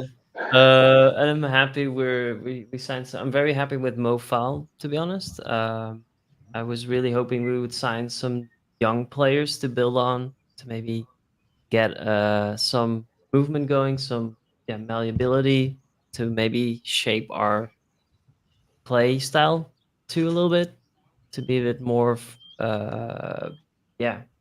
more in the style what we want to see. And I think with these young players, and I hope we're going to sign a few more free agents maybe after this, to build our squad further, to develop our playing style a bit more. I think that's important to focus on. And I think also in January, when that window opens, we're going to see a lot of movement with old players maybe going out and new ones coming in. As I think Humphrey Carr said it in one of the interviews, it's going to take a few windows to really form a new team, develop the style that's needed in this league. So yeah, I think we're going to see much more in January too. But for now, I'm very happy with what we've done so far. It's a good step. We're not fully there yet, but for now, I'm really confident in our chances in getting into the playoffs, I think. Nice. Yeah. I think that. Sorry if I'm interrupting. No, you're good. You're good. The just echoing on the possibly a one more player coming in on the free. I think that will make perfect sense. And to be honest, I am very much hoping that will happen. There is something that tells me that it makes every bit of sense to let a player in, because we are strongly lacking creative players. It would be nice to get one creative attacking midfielder, like a superstar, maybe a bit older, but somebody who can single-handedly enhance our ability in creation, in attack, in sustained ball possession, especially in the center, because we just don't have that person. And it would be nice to get one more amazing striker. Do you think that's not Rath? We haven't seen him yet. I think that might be Rathbone. We haven't seen him yet. I haven't seen enough of him yet, to be honest, to make that call. But I think he's quite young for that. We need a big brain on the pitch. We need a big creative brain on the pitch. Dobson is a destroyer. He's not a creator. Dobson is a pit bull. He will kill everybody you point your finger at. He is not a creative player. He is not your Zidane. We need a Zidane. So that might in this league, maybe Dobbs can do both, but he's a destroyer. I don't know. I'm just shouting out. I'm just sitting. I'm watching at this point. I'm not dissing on Dobbs. He's a great player, and we need a player like that. And that's why he gelled into the team so fast, because Parky knows him very well. He knows Parky very well. That's why he's the only player to just step in. I think Parky pretty much just told the other boys, like, you guys accept this guy straight away, and you play around him and you play with him, because he is that guy. That's why he's the only one who stepped in like that. That was a directive from Parky. Like, I know this guy, this is who we need. And I can see why, because Parky's style Dobson is the impersonation of Parky's style. Dobson, and so much he told me he loves him when we spoke. Can I ask everyone this? And I'm just going to put this out there to everybody. And you guys can run horn, whatever guys and gals run horn. We'll start with Hip Comer too, but the pass on. Do we think that Elliot Lee and Cannon cancel each other out, and that they kind of do the same job? I've been thinking this for a couple of games now, and yes, we've been winning. And you just said right there, Ives, and we'll go to Hip Comer first, I guess, and then I'll let everyone else take over.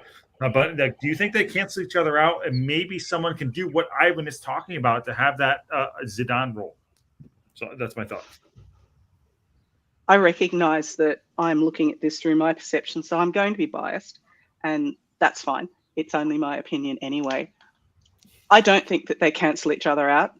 What I do think is that Lee and Dobson together make a dangerous pair. They already have a history. They get on really well. And he also gets on really well and has a history with Owen O'Connell. So that has helped that drop into place and early integration into the team, as well as the time spent over in the US. So for my money, no, they don't cancel each other out. But what I do like to see, and what you have, gentlemen have previously commented on, is that Dobson is out there talking on the pitch, making things happen in the same way that Lee and Fletcher do.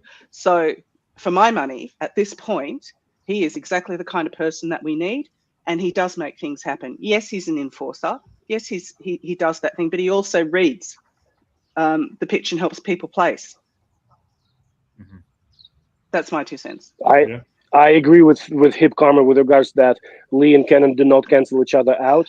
And yes, Dobson is doing exactly what we need him to do, and he's talking, he's communicating, he's setting up the play in that sort of wave breaker role. I think that, for example, that player, that's hypothetical player that I'm talking about, could step in for Cannon, and he could be that link with Lee and Dobson, the missing link right now, to add that extra creative spice. Because you know how we were talking about it the last season, that Fletcher is the best brains on the pitch for us. Whenever he's on there, he always has those little intricate passes. The way he thinks, the way he operates, he's very non-standard. He's very original. You can tell that the guy has the game figured out 2 steps ahead. We need that person in the midfield in the attacking role to finish that puzzle, and maybe that will give us that more of a complex, more of a variety kind of approach in attack, rather than just direct to the wing cross. Mm-hmm. Because look, don't get me wrong, direct to the wing and cross, it's great. It's just you don't want to be doing it every time. You need to spice it up a little bit, Same as goalkeeper playing long ball from his own box. Sweet, nothing wrong with that, but you don't want to be doing it every time. You kind of want to you want to keep the opposition. I'm just simplifying it very, very much so. You kind of want to keep the opposition guessing. It's like, okay, we're going to do this time, or we're going to do that this time. So far, we have very limited amount of ammo in our magazine. It's kind of the same all the time, or 5. Ken, Shell, Aaron, I mean, yeah. Well, quickly, I think that we've Lee and Cannon, I don't think cancel each other out. I'll touch on that point. Definitely not. I think yes. 1 minute, please. Push-ups. He's got to do push-ups. Go do Yeah. push-ups. Yeah. So yeah, and I think that they, they create a little bit of attacking flair. I think Rathbone, Karma said that in the comments there. I think Rathbone is the sort of player that can play in place of either of those players. And I think you do need a Dobson-style pitbull in the midfield to put our stamp on the other team when we need to, not be afraid to play that physicality that him and McLean both play. So, and then as we've now brought in guys like Mo Farl, if Josh Adams is signed, and the rumours are very strong that he is, the rumours are strong that it's a done deal. He's a more of an attacking midfielder. So it would be very interesting to see. He's another player that I think then is a Lee Cannon substitution. So that's my thoughts on it. Yeah, I get Ivan's point. And what I would say is if you look at everybody brought in, the only players in our first team that do not have someone chomping at their heels is probably Lee and Mullen. Everybody else has somebody else that's after coming in that are going to battle for their spot. Now, we'll see what Rathbone does, because I'm still kind of unsure exactly what Parky is doing with him and who he is going to challenge, because he was put up front for his first match. So I'm very interested to see how well he plays from the midfield. So I can see his point. Yeah. Rath and Scott. I was just looking, just to Ivan's point, I was looking at Oliver Rathbone's, some of his stats. So last time he was in League One, he had one of the stats that kind of what he's looking for is a creator. He's looking for a player that can make that dangerous pass and cause problems with the other team. I think that's what Ivan's getting at, is we need that player. They can be a creative player up front, make that pass to our strikers or to whoever, or just break the line himself. And just right. So stats for him in that the last season he was in League One, he had 39 chances created in 42 matches. So that's almost a created chance every game. So that he might be that type of player that Ivan's looking for. That, maybe he's not. He may not be. It's just I was just looking. He might be that player that we're looking for. We just haven't seen him yet, and we haven't seen him play in the midfield, like you were just saying. So when they played him up front, and I think that was because of our striker situation at the time with Moles being out and unavailable. So I wonder if maybe they think he's that player, maybe. But yeah, I know exactly. I totally agree with what Ivan's saying. I think we do need that guy that can create right at the end. We need that last pass that just puts the ball right where it needs to be, and it creates stuff gives our strikers chances to finish. Do we think that Josh Adam? Could be. Yeah. Could be. Yeah, could be. He's a young guy. You don't know. You don't know. He's a young guy. But also like Michelle was just saying, do you think it's not like we haven't seen Rathbone yet? Like allegedly, because today the signing of Mo, it said $500,000, £500,000, but we don't know that for sure. But this guy, they flat out said he was our record transfer fee. So, I mean, we haven't seen Rathbone yet. I think that could be the guy to unlock a lot of things. That's it. Could be. Yeah. Usually, I would expect that kind of player to be a bit older. Let's just as a rule, from my experience, when you look at that person who can provide you. So what I'm trying to explain is that I want the kind of player who can receive the ball in the center of the pitch and can produce 6-7 different variations from the same position. Okay, that takes experience. That kind of ability, even with the best training available, usually best players develop only by late 20s. He's sometimes even into early 30s. He's 27, maybe 27. Yeah, yeah. Sorry, Dobbs or Redbone? Rathbone. In this case, I thought he was a little bit younger. Maybe he will be the guy then. Mm. Yeah. So if that's You haven't seen the You haven't seen him yet. no, I'm just trying to sort of explain exactly what I'm looking for in that role. The only match we saw him in was the cup match, where the whole team was basically experimental, and he was pushed up front in the attacking role. So we have not seen him in his natural position at all. He has not played yet. So we don't know anything really with our team. We haven't seen anything. How many more players we can bring? We got 2 more spaces now, right? We have one space. One space. But it would be nice to get another striker. It would be nice to get another strong striker, just in case Mullen gets injured again. Yeah, I don't but know. Adam, the player we're looking at, is under 21. He will not count. Yeah, So that's what I mean. So we have two more spots. Well, if he comes in, he's free. We still have the 1 spot. So yes, we can get 2 more.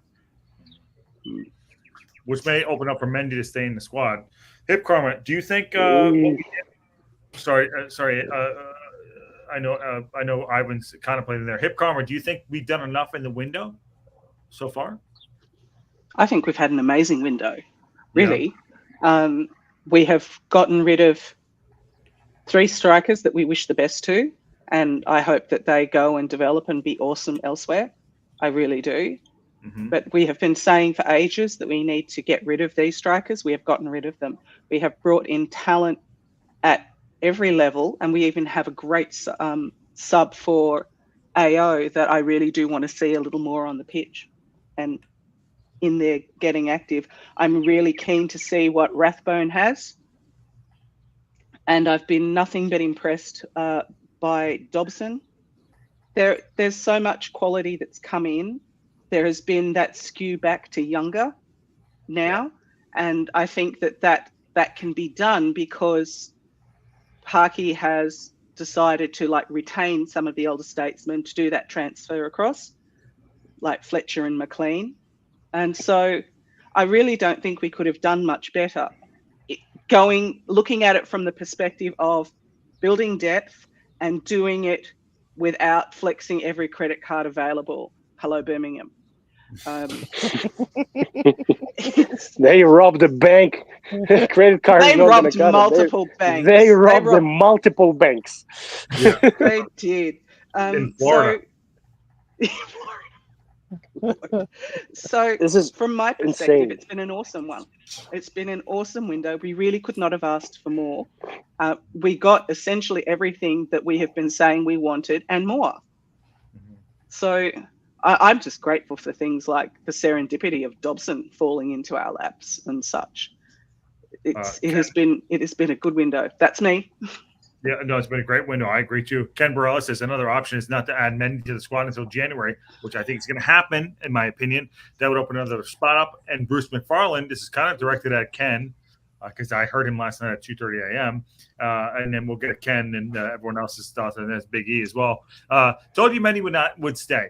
Sean knows that coming back from an injury like that, if he knows that he's fully here for Christmas, he'll know it'll be worth more than January window. Oh my days! There you go. Ken, I think that was you last night. That was you last night. I was half asleep, one-eyed jacking it. You're wrong, Josh. I actually said Mendy would stay, and I said we should keep Boyle as well. I was asleep. I don't know what the fuck you're talking about. There you go. Yeah. So I think it might be, as you look at the screen, the guy to my right that was quite happy to see Mendy go. Aaron with the red tie. Not me. I was sleeping too. You were not. You were up. You were texting the whole time, Aaron. Get out of here. Not the whole time. I didn't wake up till 5 o'clock. They were up before me. Am I right, Shell, that you said you wanted Mendy gone? No. Okay. The stylist in the way that it was said. These cowards are now they're. Let's go back to the tape. Let's go back to the tape. I'm not coward. Karma, hold them responsible. Just don't misquote me. What did you say? Well, what I said was I would drop him out of the 22. You would? Simply because I have no data on how injured he is when he's coming back or how well he trains. He has not been playing for such a long time. And his injury history is why I would drop him out of the 22. I think we should go to the judge and jury. Hip Karma was on last night. What Hip did you Karma hear? was on. AE, you were up. Aaron, you were up. You're all full of crap. Ivan, you were up. I saw you too. You guys call him out. Let him know what's up. I'm putting the tie back on. Let's go. There was a reason I had to go into bat for Mendy. So There we go. Now, go on. no, that's all Am I need to am say. I wrong? You said that you would drop him because of his injuries, and I Yes. said Yeah. that we don't know What, what he's going to be like yet, Yes. and he needs That's to be exactly given a what I shot. said. No, you said you'd drop him due to his I said I would drop him. Joel. Yeah. And I said the information I don't have is how well he's come back from his injury Actually, and And the in the- belief of the team in how good he can be, because we have come up a step. yeah. So yes, I would have dropped him. I have no problem saying that, but I don't have the information that everybody in the team has. So yes, I would have dropped him with only that information. I have no problem with him staying at all. None. Okay. Let's go, Joel. What's going on? Ivan, you got stuff to say? Aaron's over there. I think Mendy deserves a chance. I honestly think that it would be not fair not to even give him a chance. He's done a lot for the team. He is a hardworking player. Yes, he's got his limits, and I think he knows about it better than we do. But it would be only fair to at least give the guy a chance. Maybe we'll be surprised. I feel the same way about Ford too, because we haven't really been talking about him Yeah. either. We haven't seen him either. I said So- basically the same about Ford too. Yeah. Hit us with it, E. But he's not going to get in the team. He's not going to play. He's just not going to play, right? Might surprise us. I don't know. I don't think he will play, but he might surprise us or might play a role in cup games or non-league games. Here's I don't know. if Ford gets minutes, it's because we've got injury issues. That's just Okay. that's the truth. So now all of you are backing up my point. Is if you don't believe that he's going to be good enough to get minutes because he is good enough, not because of injury, he shouldn't be in the team. That's my Okay, point just- on it. He won't make the 20. Not- well, sorry. I apologize. He won't make the 22, but he's underage, so it won't. doesn't matter, right? So it's just like No, a free he's hit. not. He's not a free hit. I'm just going to pull Shell up and say, you can't say you're all No. agreeing with me when three people have spoken. No, okay, all right. That's it. Look, Sheldon is right. We're all wrong. leg Let's day, move Ivan. on. Wait, no leg day, Ivan. There we go. Here we go. Go on. No legs. So Go on. I have an easy solution for this, Sheldon. You're right. We're all wrong. Now, what about JJ? What about JJ? What are we doing with him? He's a bench Because player. he looked really rusty. Like when he was subbed on last game, I was not impressed at all. Well, him and Evans. I bet you JJ's got a bit injury. What the fuck is going on? Sorry. So, does anybody know what's going on with JJ? Is there an injury? Is there a Or he's just not what's that been good. happening? Aaron, Hip Karma, E. I don't know. I mean, here's the thing though. Not every player on the team is going to be a starter. I mean, it's just is what it is. You're going to have players that aren't necessarily good enough to start, because if they were good enough to start, they'd be starting. And then the players that aren't good enough, we'd be talking about them. So there's always going to be players at the bottom of the team. Like there's no way around that. Now, once you get your team set, that's going to be that. You're not going to have a whole team of starters. And if you do, you're going to have a bunch of upset players because they're going to be expecting to start. We've been talking about this for 2 years, and Parky has been managing the dressing room and managing egos and managing two people that are both good enough for the same position, and he has been rotating. And yes, at some point it settles and someone gets more minutes, but we're looking at a team right now and saying A plus B are close enough that they're basically the same. So that's not correct. Fair enough. Welsh Techie actually makes a good point, kind of running around a little bit. Ford apparently played well for the reserve, but he's opposite of Barney, Brad Bolton. He's the defensive winger. Why didn't Ford go out? He's not going to get on the pitch. He's not going to do it. We're growing out of it. that's a great show. It's a great show. Guys, I'm going to Golf. get out. Yeah, I am. I've got golf this afternoon. Oh, And work And- this morning. And we're exactly right, Hip Karma. Exactly right. Like, we're not living the life of luxury like these people with their casual ties and their back hats and sleeping with their bot. Hey, I came prepared for business today, and we got some You did. business done. You I broke delivered- news on the show. There's no way that any live reporter reported that Dolby deal quicker than I did. No way. Guarantee That's I was the true. first reporter that was live in the world that broke that deal. Guarantee. So you're a local Boom. pundit. You're not a reporter. You're a local. Whatever. Local. I'm the roving transfer reporter today. That's what I was. Out of his I'm car. proud of it.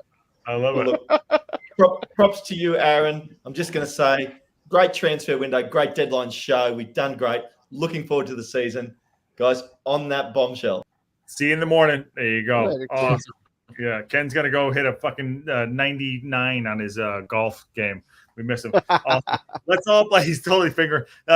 We'll blame him not for setting up the interview with the guys, but let's go win the game. It doesn't matter. Okay, awesome. Now that he's Just go ahead. just a second. Chris Wright in the chat would like the link to come It's in. there. Okay. And I did mention scroll up, but I don't know if it's kind of gone too far and Shell, fallen off. you got it. I can get it. Come on. Yeah, you can get it. Because I want to back up my point again here now. There we go. And I Shell. think we're almost proving my point again, which is that if they're still in the team, Mendy and Ford, then Parkey believes in them that they're good enough to get minutes. And if he doesn't, they shouldn't be in the team. That was not the point you were making last night. Sheldon, you know I love you, but that was not the point you were making last night. Yep. So really do not try and rewind that one back. Okay, I'm going to rewind and watch it after this when I get off. And I'm going to go back and see exactly what I said. And maybe you're right. Chris is in. Maybe I was ineloquent in how I said it last night. Don't But- go get. Yeah. Let's Don't. see. I love it. Chris, how are you? Good to see you. Welcome to the show. Yeah, I'm good. Yeah. Do you know everyone in this is Ivan and Aaron and Shell and Hip Yeah, I Karma? know an Austrian guy. I know what's his name? The Irish guy. And you, That's Patty. That's Patty. Sheldon. Paddy. Yeah. Yeah. What say you? You're in Wrexham, me? yeah. You're in Wrexham, right? What say you? Yeah. I'm in Wrexham. Yeah, just about 6 miles away. Okay. Are you going to the game tomorrow? No, I'm not going. No. Okay. What do you make of the transfer window about the three lads going out and who we brought in? Mo Fall. What do you got? Yeah, yeah, I think it's been quite good. A guy for he was a good striker in Doncaster. I scored against Wrexham last season, I'm sure he scored against Fleetwood Town. Mm-hmm. And he looks quite a good striker for West Brom a few weeks ago. Yep, he did do. Yeah, Mo Fall looks a good player. So you like Mo Fall? How old is he? 22. 21. 21. God, yeah, Wrexham could get a backing from that. He could be sold for like 10 million in a few years. To Birmingham City. Yeah, no doubt. Yeah. What's the buzz in town? No, you're in town. What's the buzz in town for the transfer window? How we are out? What are you feeling in town? Well, in town, people are quite happy, and everyone thought we might struggle. Everyone thinks we might get top 6 now. What do you think? I think our chances are pretty good to in top 6 right now. Yeah. Pass it around to everybody. Yeah, Sorry. I'm happy with the window. I'm super happy with the window. I think I'm glad that we seem like we've changed from buying the older players that were more experienced, and it looks like we're transitioning into buying younger players that, maybe in the future we can sell on or they can grow with the club. We're building for the future. It seems like I like that. I think that's been the biggest thing for me this window. It's been a little different than what we've had in the past. To be honest, I don't think Wrexham struggle because Parky, he doesn't like lazy players. No, he does not. Real quick, Hip Karma's got to jump off because she's been doing 24 hours of work. Hip Karma, we love you. Thanks for coming in. What are you going to go make for breakfast and go do your thing? Thank you, gents. I've already done breakfast. I had poached egg on homemade rye and caraway bread. It was a bit delish. And I am out. But it has been a great conversation, both last night, my time, and again this one. It's an exciting time to be here. It's been a great window, and I'm really looking forward to what that means for the rest of the season. Here we go. And on that bombshell. Not letting you go out so far, Hip Karma, I'm so grateful for you and what you've done. So thank you very much. And you know what you've done. So thank you so much. You are so welcome. Thank you, gents. Bye now. Cheers. All right. The boss is gone. Let's go. Oh, my God. Oh, Mom's gone. No, Mom is Marie. That's Right. Hip Karma's the aunt. Yeah, Hip Karma's the aunt. Aunt Karma. Aunt Karma. Aunt Karma. We lost Ivan, too. What the hell's going on? Patty, you look like you're deep in thought. What do you got up there? I think you're crunching numbers. What's going on? And remember, we got to get up in a couple hours to go watch this game because we're going to kick the shit out of them. No, I'm scanning through last night's video. That's what I'm doing. He's trying to find what he said. All right. Because you're E. Sorry, no. It looks like Chris, you would say something. But E. Start the new topic. Let's go. What's on your mind? Let's go. Let's do this. Like I was saying, it's not easy to watch Wrexham these days. It gets in so many people from estates, so many people from Wales, England. It used to be quite easy to watch Wrexham before 2020. Yeah, well, I mean, that's what happens when people buy the club. Yeah, I love it. Yeah, and Wrexham's quite famous now. Infamous. That's infamous, apparently. Well, it's good. It's good for the town. American people are coming and coming to hotels and going around to town, spending money. Yeah, in the bars. Yeah, well done. Well done. You're in Italy, correct? Netherlands, actually. Netherlands. I knew that for sure. I knew that. We're moving along to trying to figure out what's going on. Like, take the torch. What's what do you think? Windows closed, deadline day. As we close this out, what are you thinking before we get to the game tomorrow? I'm happy where we're at right now. I think we made some great moves. As I said before, I hope we get some free agents in too, just to really fill up the 22. Mm-hmm. What I'm now wondering now that we have all these players, okay, how are we going to use all of these players? Because we have a full squad, we can rotate a lot. Are we going to look at putting the same type of players in the same type of style, or are we going to use different players for different types of style? Like we have Barnett on the side with the crosses, but we can also put in Revan, who's more in the pace, or Bolton. What are we going to look at? Are we going to see the same play with different 11, or are we going to see different play with a different 11 based on who we are playing against? Because we don't want to become predictable, but we know Parky. So what do you guys think about that? And Darren Ferguson used to play for Wrexham.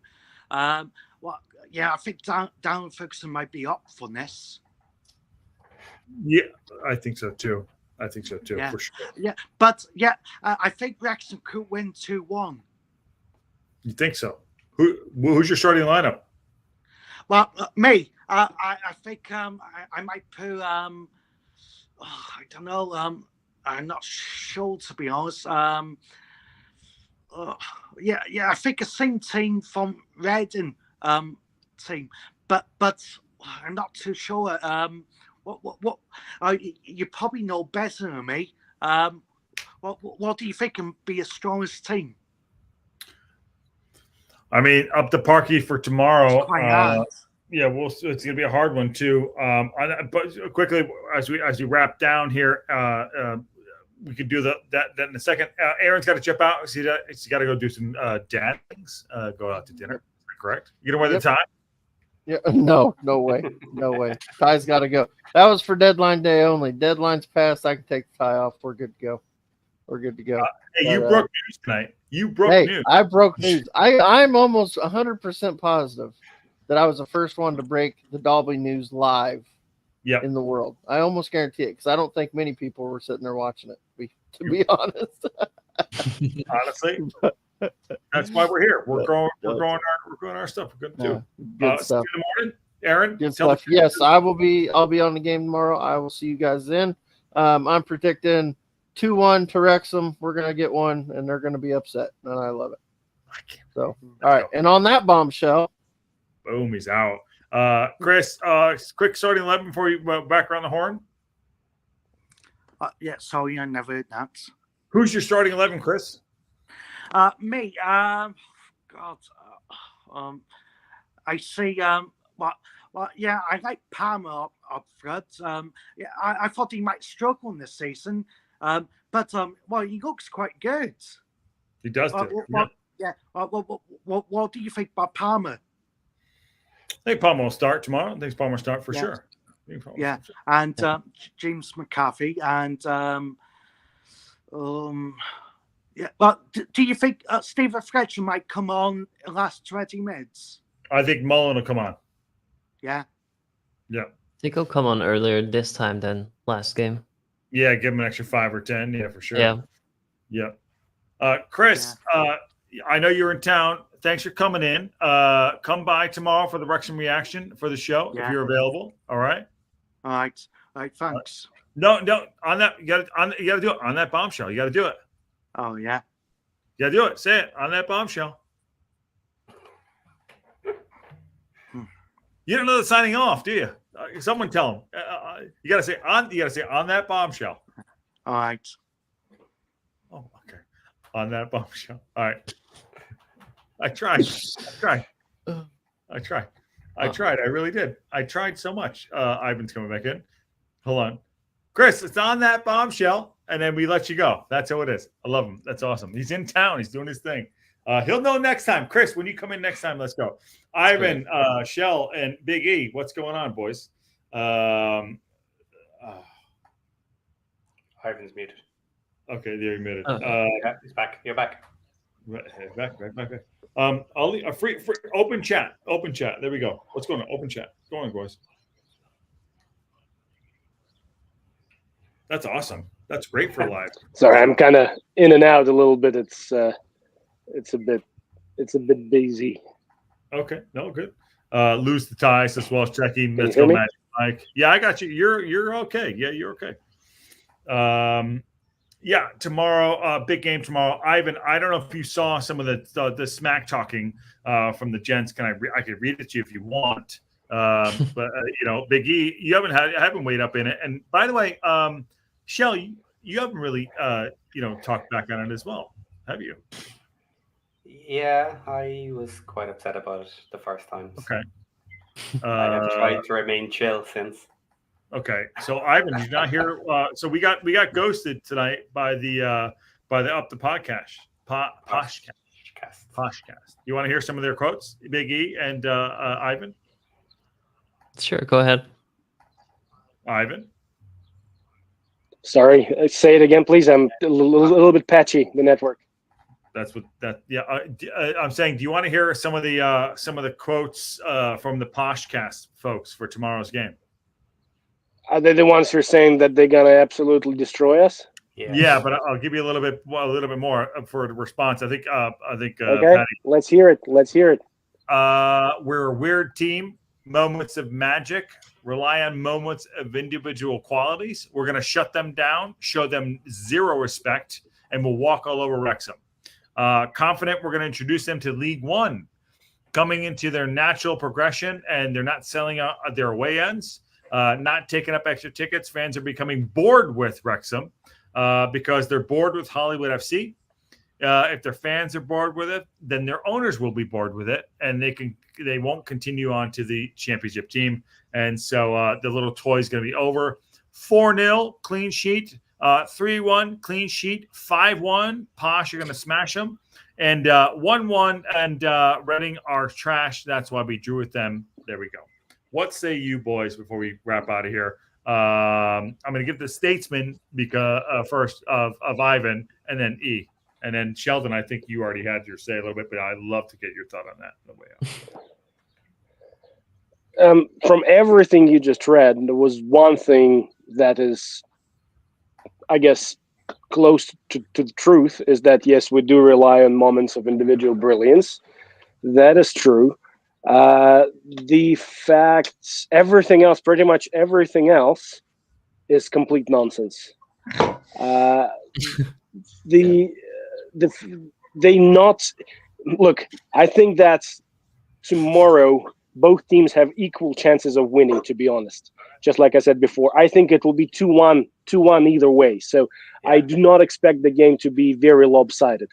I expect there to be a couple of goals, minimum advantage. I think we are going to play destructively, and we're going to be using our chances. So that's what we're going to rely on. They will be pushing. They will be creating all the pressure. Whether they will be successful with it or not, we'll see. We have to say, though, boys, and that's a good thing, that we've been really lucky this season so far with the crossbars and the posts and disallowed goals and all that good stuff. But luck is good. Long may it continue. So if that's the trend that we're going on, I think we have a chance of winning, actually, if we manage to nick a win in the second half. Everything else they were saying is pure jealousy and just not being, not being objective. Mm-hmm. That is Ivan saying that we're going to smash them in his objective review. I love it. I love it.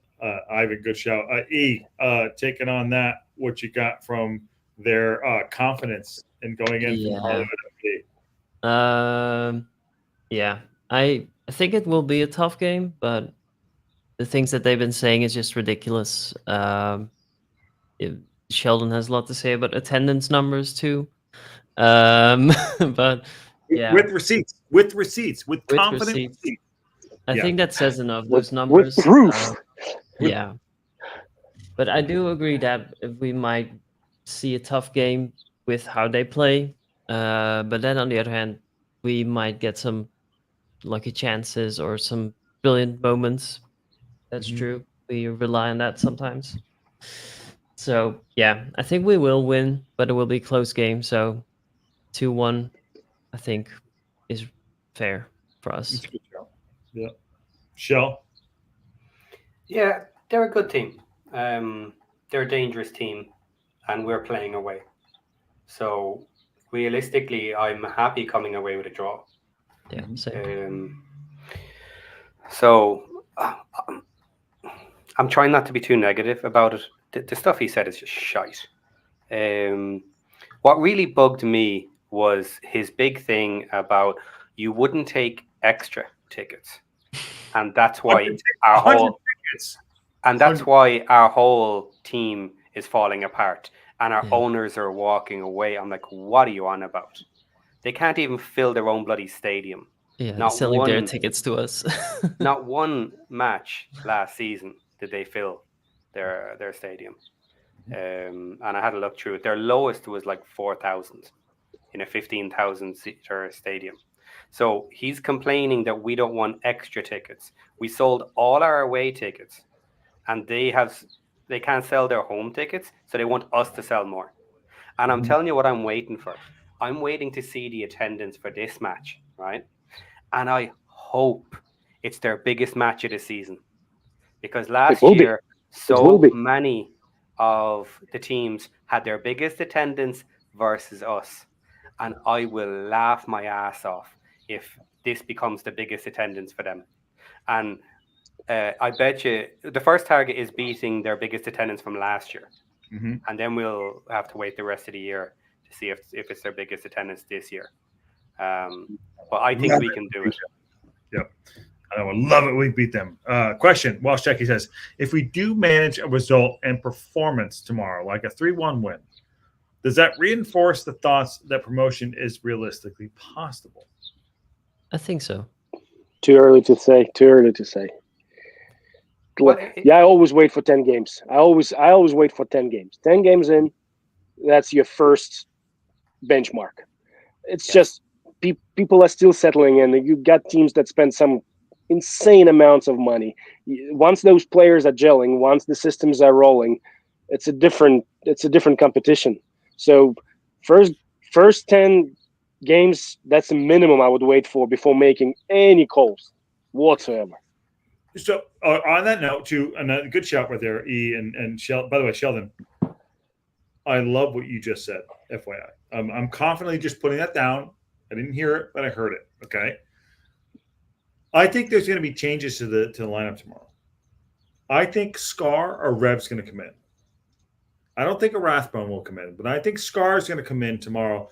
Oddly, I could be way the fuck. I could be. But I think Rev might come in. If we're going to sit back and give them give them possession and hit them on the break, and I think Scar might come in, and I think Rev or one of the other. And I don't know what do you and oddly enough, I'm going to say this, and you guys let me know. And I think I'm going to backtrack on what I said earlier about an hour ago. I think Mullen might start this game. I think it's too early for that. No, don't think so. That one I don't agree with. Okay. To be honest, Joshy, knowing Parky, I would not be surprised if that happens.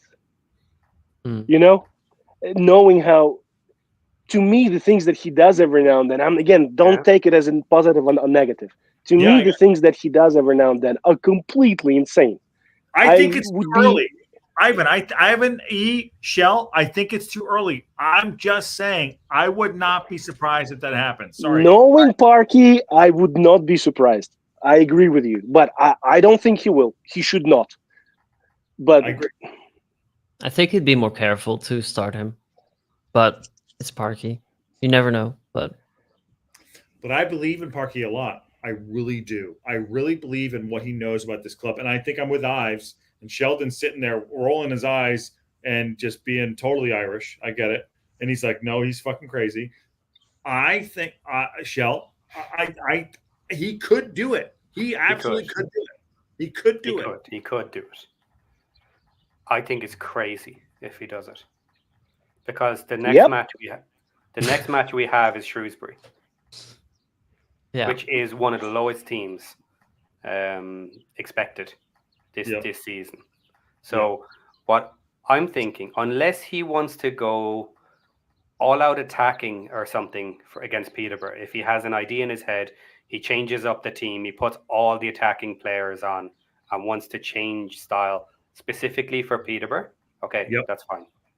Yeah. If he doesn't want to do that, it makes most sense to me to keep the same team we had, the solid team that are working at the moment. And then when this match is done, you're going through to your easier match, your derby as well. And then he changes everything up. Then he starts getting the new players time on the pitch. And then he trials everything, swaps half the team or whatever, and then starts seeing what is his strongest 11 from there. That's what makes most sense to me. Yeah, I agree. Yeah, I agree with that. So Welsh Techie says, I remember past transfer window deadlines where we've been like, man, should lose our best player and hope it doesn't get back to the regular season. Hip Carmouth believe it's too early. I agree with you all. After last year's debacle with Mullen, no way. And Mullen should be on the bench. Yes. I think we should not start him until he comes in and looks livelier than he did the last game. I agree with that. And Sam Cruz, says Bruce doesn't think he looks lively in the last game. He went into a couple tackles. He was well into. Does anybody agree with that? What? Does anybody agree with that comment that Mulls did not look lively? Where? When he came on. Where? I think I know what they mean. I think he looked fine for the person who's recovering from that kind of injury. What I've noticed about his appearance last game is that he looked skinnier and fatter at the same time. So his appearance was still a little bit sickly. I can give you that. But he tried really hard, and I think he moved well enough for somebody who's recovering. He worked Okay, hard. can you do 45 Yeah. minutes? Sorry, E. I apologize, E and Shell. No problem. Can you do 45 minutes of a fright? Can you do 45 minutes? I think he could. I don't think it would be the best Technically, yes. choice to do that, but I think he could. So this would be like remember when Harry Kane played the Champions League final, came in and did tits up. I'm just saying I could see him doing a couple things, and I could be way off. He could start Palmer. Look, go ahead. Let me finish, Ivan. No, you're. He could start Palmer. No, Ivan, you're good. You could start Palmer. He might start Scar or Rev. Rathbone, I don't think so. But I think there's a combination of something happening there. I don't know what it is. I'm just putting it out there to everybody. And I'm not saying he looks 100%. But go ahead. On that note, what you're saying, Josh, what needs to change, I think, for us to have a chance of winning or getting a positive result in this next game, we can't give Bosch all the possession. We can't do that. We need to treasure the ball a little bit more. If we give them all the possession, if we give them the ball like 70-30, it will make it very hard for us to get a positive result. We need to even that out a little bit. So maybe he will adjust the team with a focus. I'm not sure. I'm just guessing. Like I watched their highlights and I saw what they do with the ball when they have it and the way they move it. It's like they are good. They're good on possession. They're really good, and it looks like they're getting better every game. So I would try to keep a bit more possession. I'd go Scar at the back, and I'd move. I would move Stash in the middle, and I put Ravon on the right. That's what I would do. That's just me.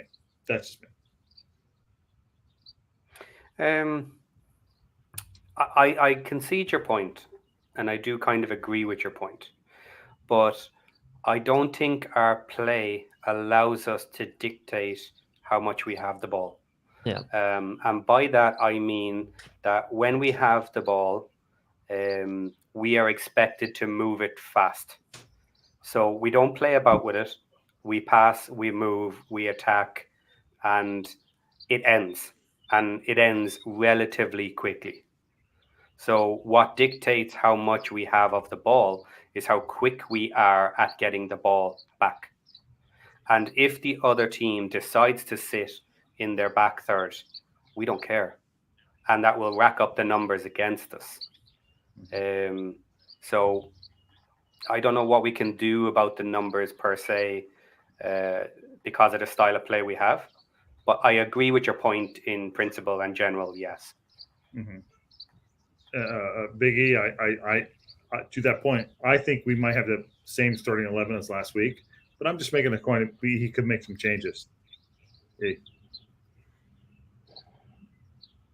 he freeze? E? Oh, sorry. I think my internet froze for a sec. Yeah, no, you're back. You're back. You're good. You're back. Yeah. I'm saying I think it could be exactly the same 11, but he could make some changes. But yeah, that's what I'm saying. Yeah, I could see Scar maybe starting, but I think with Barnett, like from what I've heard and what I've seen, Posh isn't very good in the air, and I think we need Barnett on that side to give in the crosses. But I don't think Revan is the kind of player who can do that. So that's why I would say we start with Barnett, but maybe Scar might be better for positioning in the back to keep us safe from the possession that they might have. But yeah, I'm not sure. Knowing Parky, he would probably just start the same 11, but he might do something crazy too. So and I agree with that. He's probably going to start the same 11. Would you take? By the way, would you take out Max or would you take out Stash? Oh, that's difficult. I think Stash, in my opinion, he hasn't looked the greatest, but I don't know. It's hard. Mm-hmm. I find it so tough because our back line is good, but Yeah. it could be better, of course. So I'm not sure. what I would do. Ivan defensively there. If we're gonna give up the possession, and would you take out a Max or a Stash? I mean, I don't think he's gonna. This is all theoretical. Yeah. If we, well, it looks like we will most likely give up the possession again. And just like Sheldon said, yeah, like what I said was good in theory, but to be honest, even I don't know, because we have never seen this team playing anything but plan A. We don't have a plan B. We play the same game every time. That's my biggest issue with the way we play. Season, bro. Not this season, Ives. I think we played a little bit different. Yeah, same thing. How? Tell me when did we play a different game? All right. I think we've kept the ball on the ground a little bit better. I think Dobson has changed the midfield a bit. We've been against a little bit of a tosh. We haven't looped the ball out to the right side as you and I watched, me and Sheldon watched games all last season where he's looping the ball to the right side, chasing and try to get onto it. We're not doing that. I think the midfield is going to take over a little bit. Now, granted, it's not perfect, but I think we changed a little bit of our strategy, whereas like we're not humping the ball from our back line, in my opinion. But okay, go ahead. I see what you mean. Yeah, the height of those long passes had changed. Probably we keep that a little bit lower, but the percentage. Have you seen the pass accuracy percentage of ours lately? I'm sure Sheldon has that up and Not off already. the top of my head, no. Yeah, no. Like the last game, it was horrible. It was not good. It was like in 60s, 70s. So that's a good indication that we do take risky passes. Again, don't get me wrong. What you talking about, Josh, is we got better on turnovers. Dobson had changed the game for us with the mid-level press. We are more successful at taking the ball away from the other team in the center of the park or thereabouts, and then we quicker on capitalizing and moving the ball from A to B after a turnover. But every time we play from the back, from AO, from our goal, nothing had changed from us. Really pay attention to this game and the next couple of games. When we have the ball, when we have a goal kick, for example, see how many times we keep it on the ground and manage to successfully link passes and build using our midfield up to the top third of the pitch. Just count the number of times we managed to move the ball without a long pass. Mm-hmm. I don't remember a single time. Okay, and let's watch out for that too, because Ivan, you're wrong. It's fine. And Ivan's have an opinion. Yeah. I think you're go ahead, Sheldon. Yeah, I do kind of agree with that. But what I have seen is that we do play it around the back a little bit more. And when we put those long balls up, it's not necessarily right up to the front. We're doing a lot more crossing, switching of the play, wing to wing. Yes. But it's starting to flow from the back. And some of our players are starting to move the ball forward before taking those decisions. So they're getting better choices, better decisions, and it's small increments. It's pieces, but the plan is better. Sorry, it's working better. Shell, because it's my pet peeve. I like combinational style of football, and it's every time I see the ball going to the left back or the right back, and I don't see the other players around him moving into appropriate positions, my blood just boils, because that's basics. Like when your left back is isolated and receiving a ball from a goalkeeper or center back on the left side, there is 3 or 4 movements that need to happen at the same time from your midfield, from winger, and from a center back, and from the goalkeeper. I haven't seen that happening once. Okay. And then that isolated left or right back, I can see it in his eyes. Panic stations. He's like, I don't have options. He has one option maximum.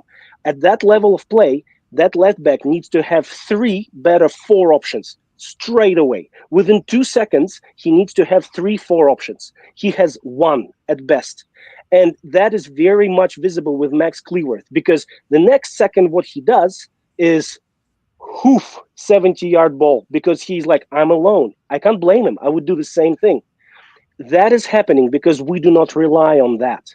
So, but then again, I've been talking about it for 2 years now. For 2 years. You know why we're not doing that? Because it's dangerous. Because it's the hardest thing in coaching is to teach that. And that takes a long time, and that takes a certain set of players. When you don't have those players, we design our team and we get our players for a different style of play. That's why we don't have that game plan B. We have plan A, and we have plan A and a half. We don't have a complete different. You know what I mean? But in this I'm league, sorry, I'm going in on the Yeah. tangent. Yeah, I want to say the same thing, Josh. Yeah. no, go on. But Yeah. Are there any other teams in this league who do that well? Is my question. we don't know yet. Two We or don't three. know. Yeah. Well, I'm saying- from the highlights, Peterborough is one of them. Posh is one of them. They do So it well. we're gonna find out as we go, Ivan. Here's the deal. Okay. And you're not wrong with tactics. I'm not gonna say you're wrong. I'm not just everyone, but I'm saying like we're evolving as we go. We have the same squad other than Dobson. So fair point to you. And you're right. All those things need to happen. But for whatever reason, the magic is working, and it might not be how the perfection is how it's like we want it to be not long ball and like 1-2 touch. The second goal last week was absolutely amazing. 8 passes, bang up to the back, a great counterattack, right? And I'm going to put this out to the chat and everyone watching right now. I know, Ivan, don't take this wrong. I know people want to get on Ivan because he's being, for lack of a better word, he's being constructive and difficult. But he means well. He wants to play well. I know what he wants. I know Ivan loves this squad. So take all that out in the chat and go take it out. I understand. But I believe in Parkinson that I think he's evolving this team and what he's going to be doing. Now, Ivan is acting for excellence, and that's not a bad thing. But he's not saying he doesn't hate what we're doing. I believe that we are evolving this team as we go up in this league, and I believe that Parkinson is out coaching the teams in this league, and I think that is going to be our kryptonite to everyone else. We will find out tomorrow because Peterborough are a good side. They're a very athletic team. Kwame Poku, sorry, I'm going on a second, is a great number 11 is going to be a dangerous guy. Number 10 is going to be dangerous. Archie Collins in the middle of the park, number 4 is going to be dangerous. Ricky J. Jones they're going to be athletic. So here we go. How do we counter the athleticism, openness of this game, and not do long ball, all that shit? I think there's a lot going on there, and it's a lot of it's like double checkers, not chess. That's what I'm saying. So I'm saying 3. Joshie, of course. Can I say a couple of things, please? Yes, you may. Thank you so much for your words, man. I really appreciate that.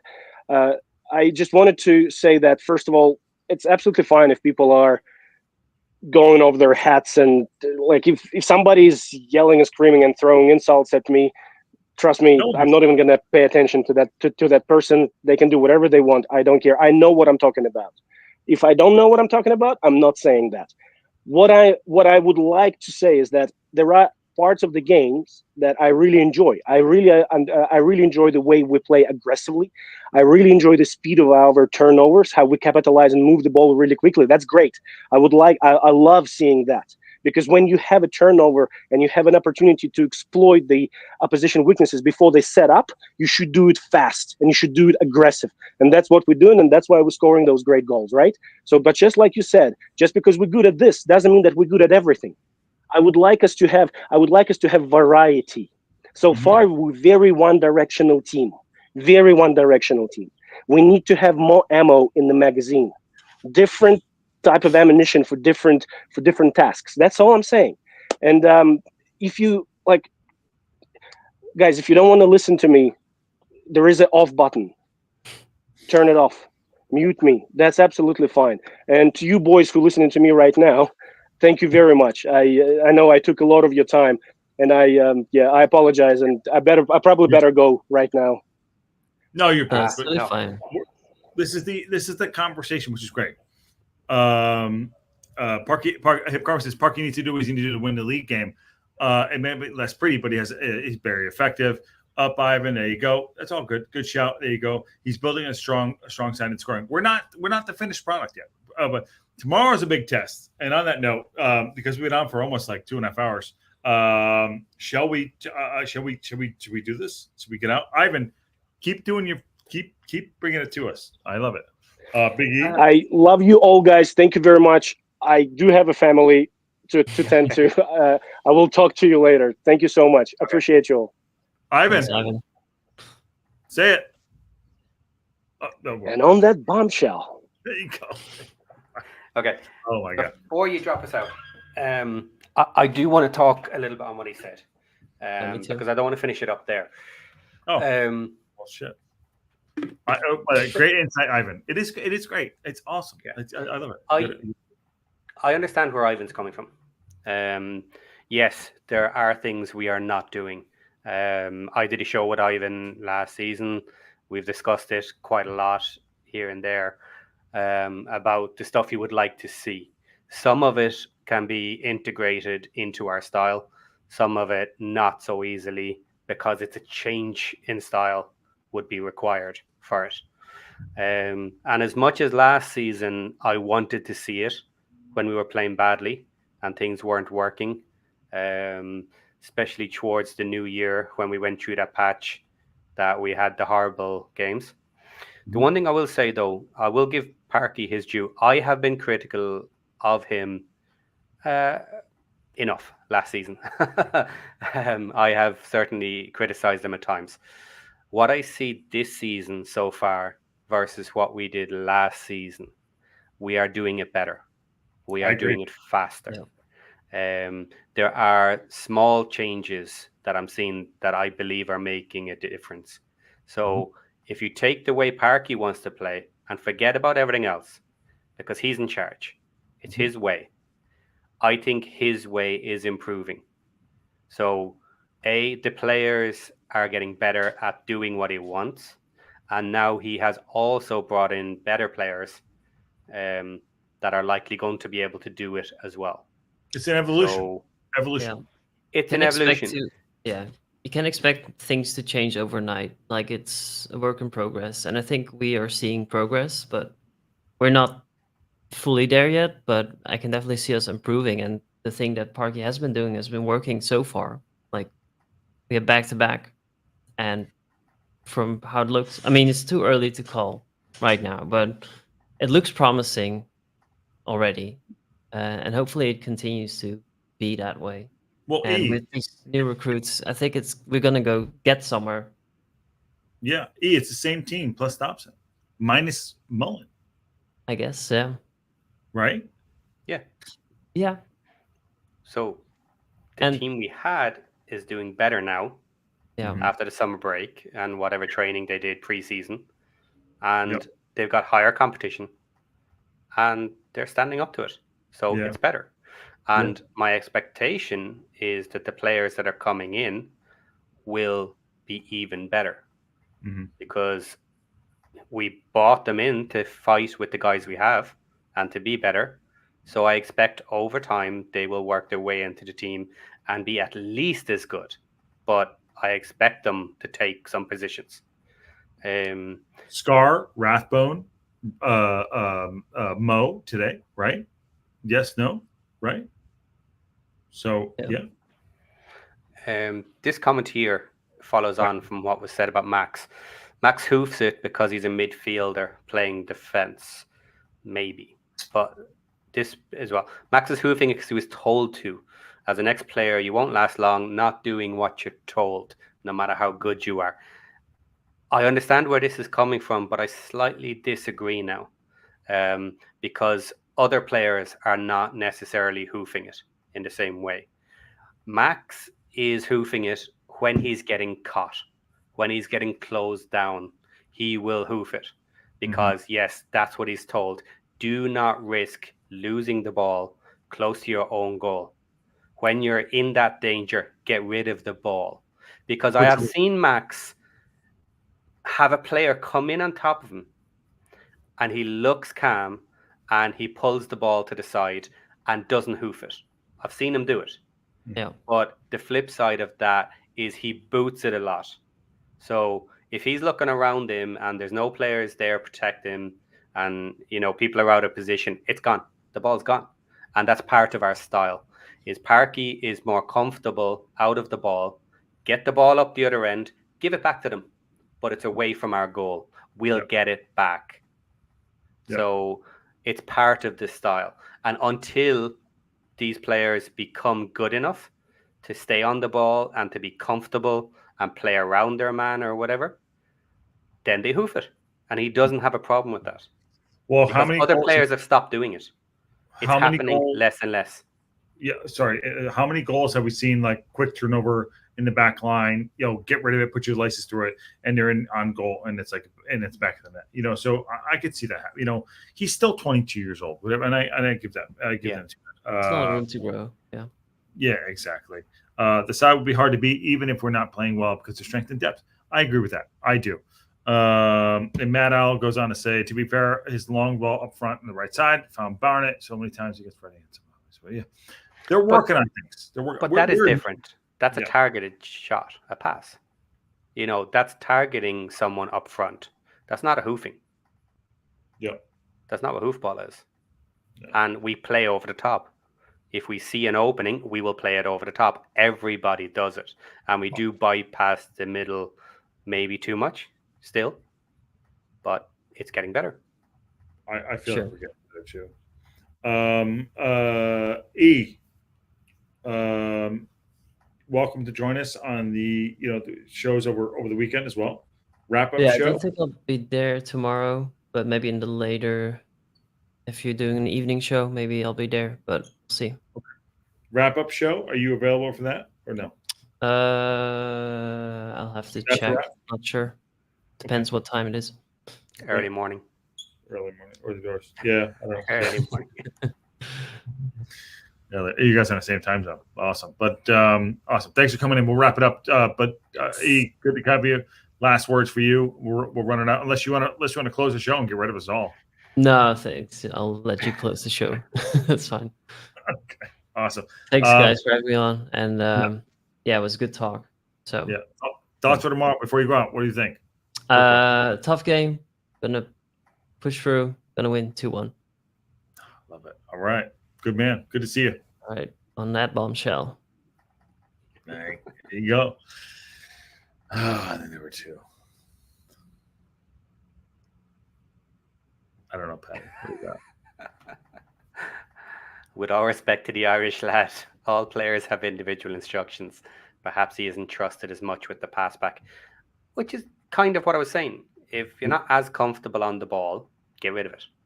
Yeah. Which is fine. Yeah. So that's okay.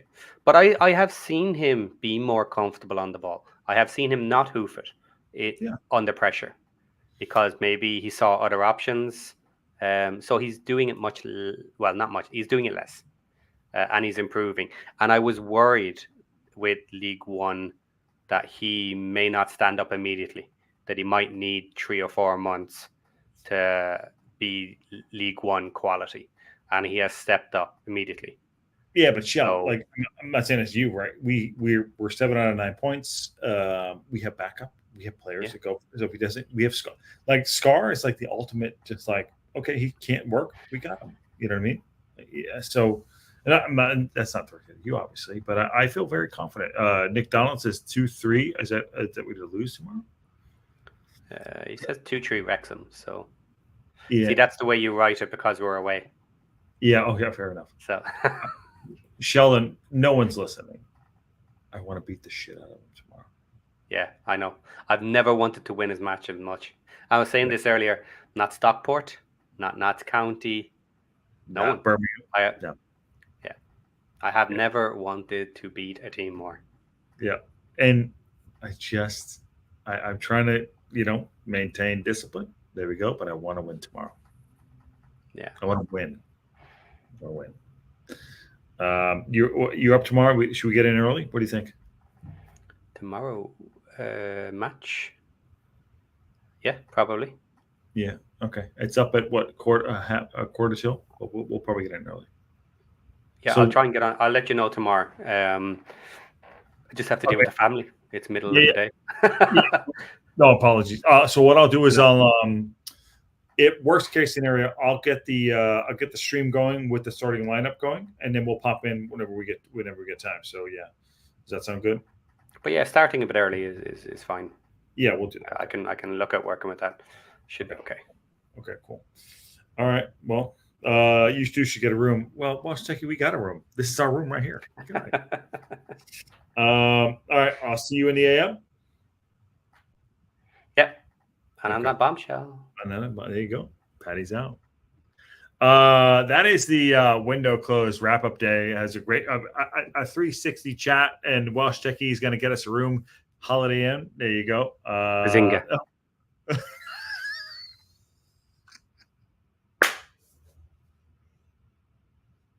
Final shot. I love this show. I love it. I fucking love it. Yeah. Okay. On for 2.5 hours, which is great. Since I've always wanted to do a deadline day show. We did a little bit more than that. Great show. Here's the deal. We all love this great club. And it's what an amazing conversation we're all having, and we can talk about it for 2.5 hours and sitting around the pub and do our thing. We bring people in, bring people out, have a different say, talk a little smack, getting prepared, all the good stuff. But I gotta say, this is fantastic. Rotating waterbed. No, it's Thunderfingers. There you go. There you go. But it's midnight for everybody. Okay, cool. All right. So here's the deal. What a great window. What a great window. We got players in. We got players out. Subtraction by addition. Really great signing today. This was a 9 out of 10, if not a 10 out of 10 window for me. 100%. In fact, I'm going to say it's 9.5. There you go. 9.5. Aaron, what the dude? You're part of the show. What's wrong with you? No super chats. I love you, brother. I absolutely love you. Go spend it on your internet, for God's sakes. No. Ivan, thank you, Aaron, for that. No, Ivan is an absolute legend, and I love him, and I think it's great that we have alternate opinions to keep us on a level. I love Patty. I think he's great. He has a great insight looking there. I love all of our team. It's great. So I'm so blessed that we're all blessed to have this conversation for 2.5 hours sitting here bullshitting about football, for God's sake, all over the world, by the way. So going back to, I think Bicker's going out on loan. I think Waters going out on loan. I think having Dalby going out on loan was amazing. I think Mo Fall coming in was great. So it's a great window. Tomorrow we got a big game against the Posh. Remember, don't take anything personally. And I like the fact that they believe in their club. The guys that up the Poshcast, they didn't show up. That's okay. That's all good. But tomorrow morning we will be live for the show, and I'm excited about it. So, and this is Patty says, early matches, Blackville, Wickham. There you go. That's the ones before us too. So we won't be doing that, but we're going leading to our game. So that's what he's doing. So okay, let me just go to bed. I've been ordered to go to bed. Thank you. All right. Thanks all very much. But I'm exhausted. I'm absolutely exhausted. But there we go. Dalby's out. Wait, I've been waiting. Yeah. Dalby left, brother. Dalby left. Hold on. Dalby left. Yes. He's on to Dundee United. There you go, Matt Al. And COVID things. So awesome. Thanks all for coming in. Smash the like on the video. Get involved in the chat. Subscribe if you haven't subscribed. Share it, everybody, all the stuff. Get your local Pundit hats if you want them. They're in the Etsy account. And looking forward to a game tomorrow. Let's go for the W. And on that bombshell, thank you. I'll see you all soon.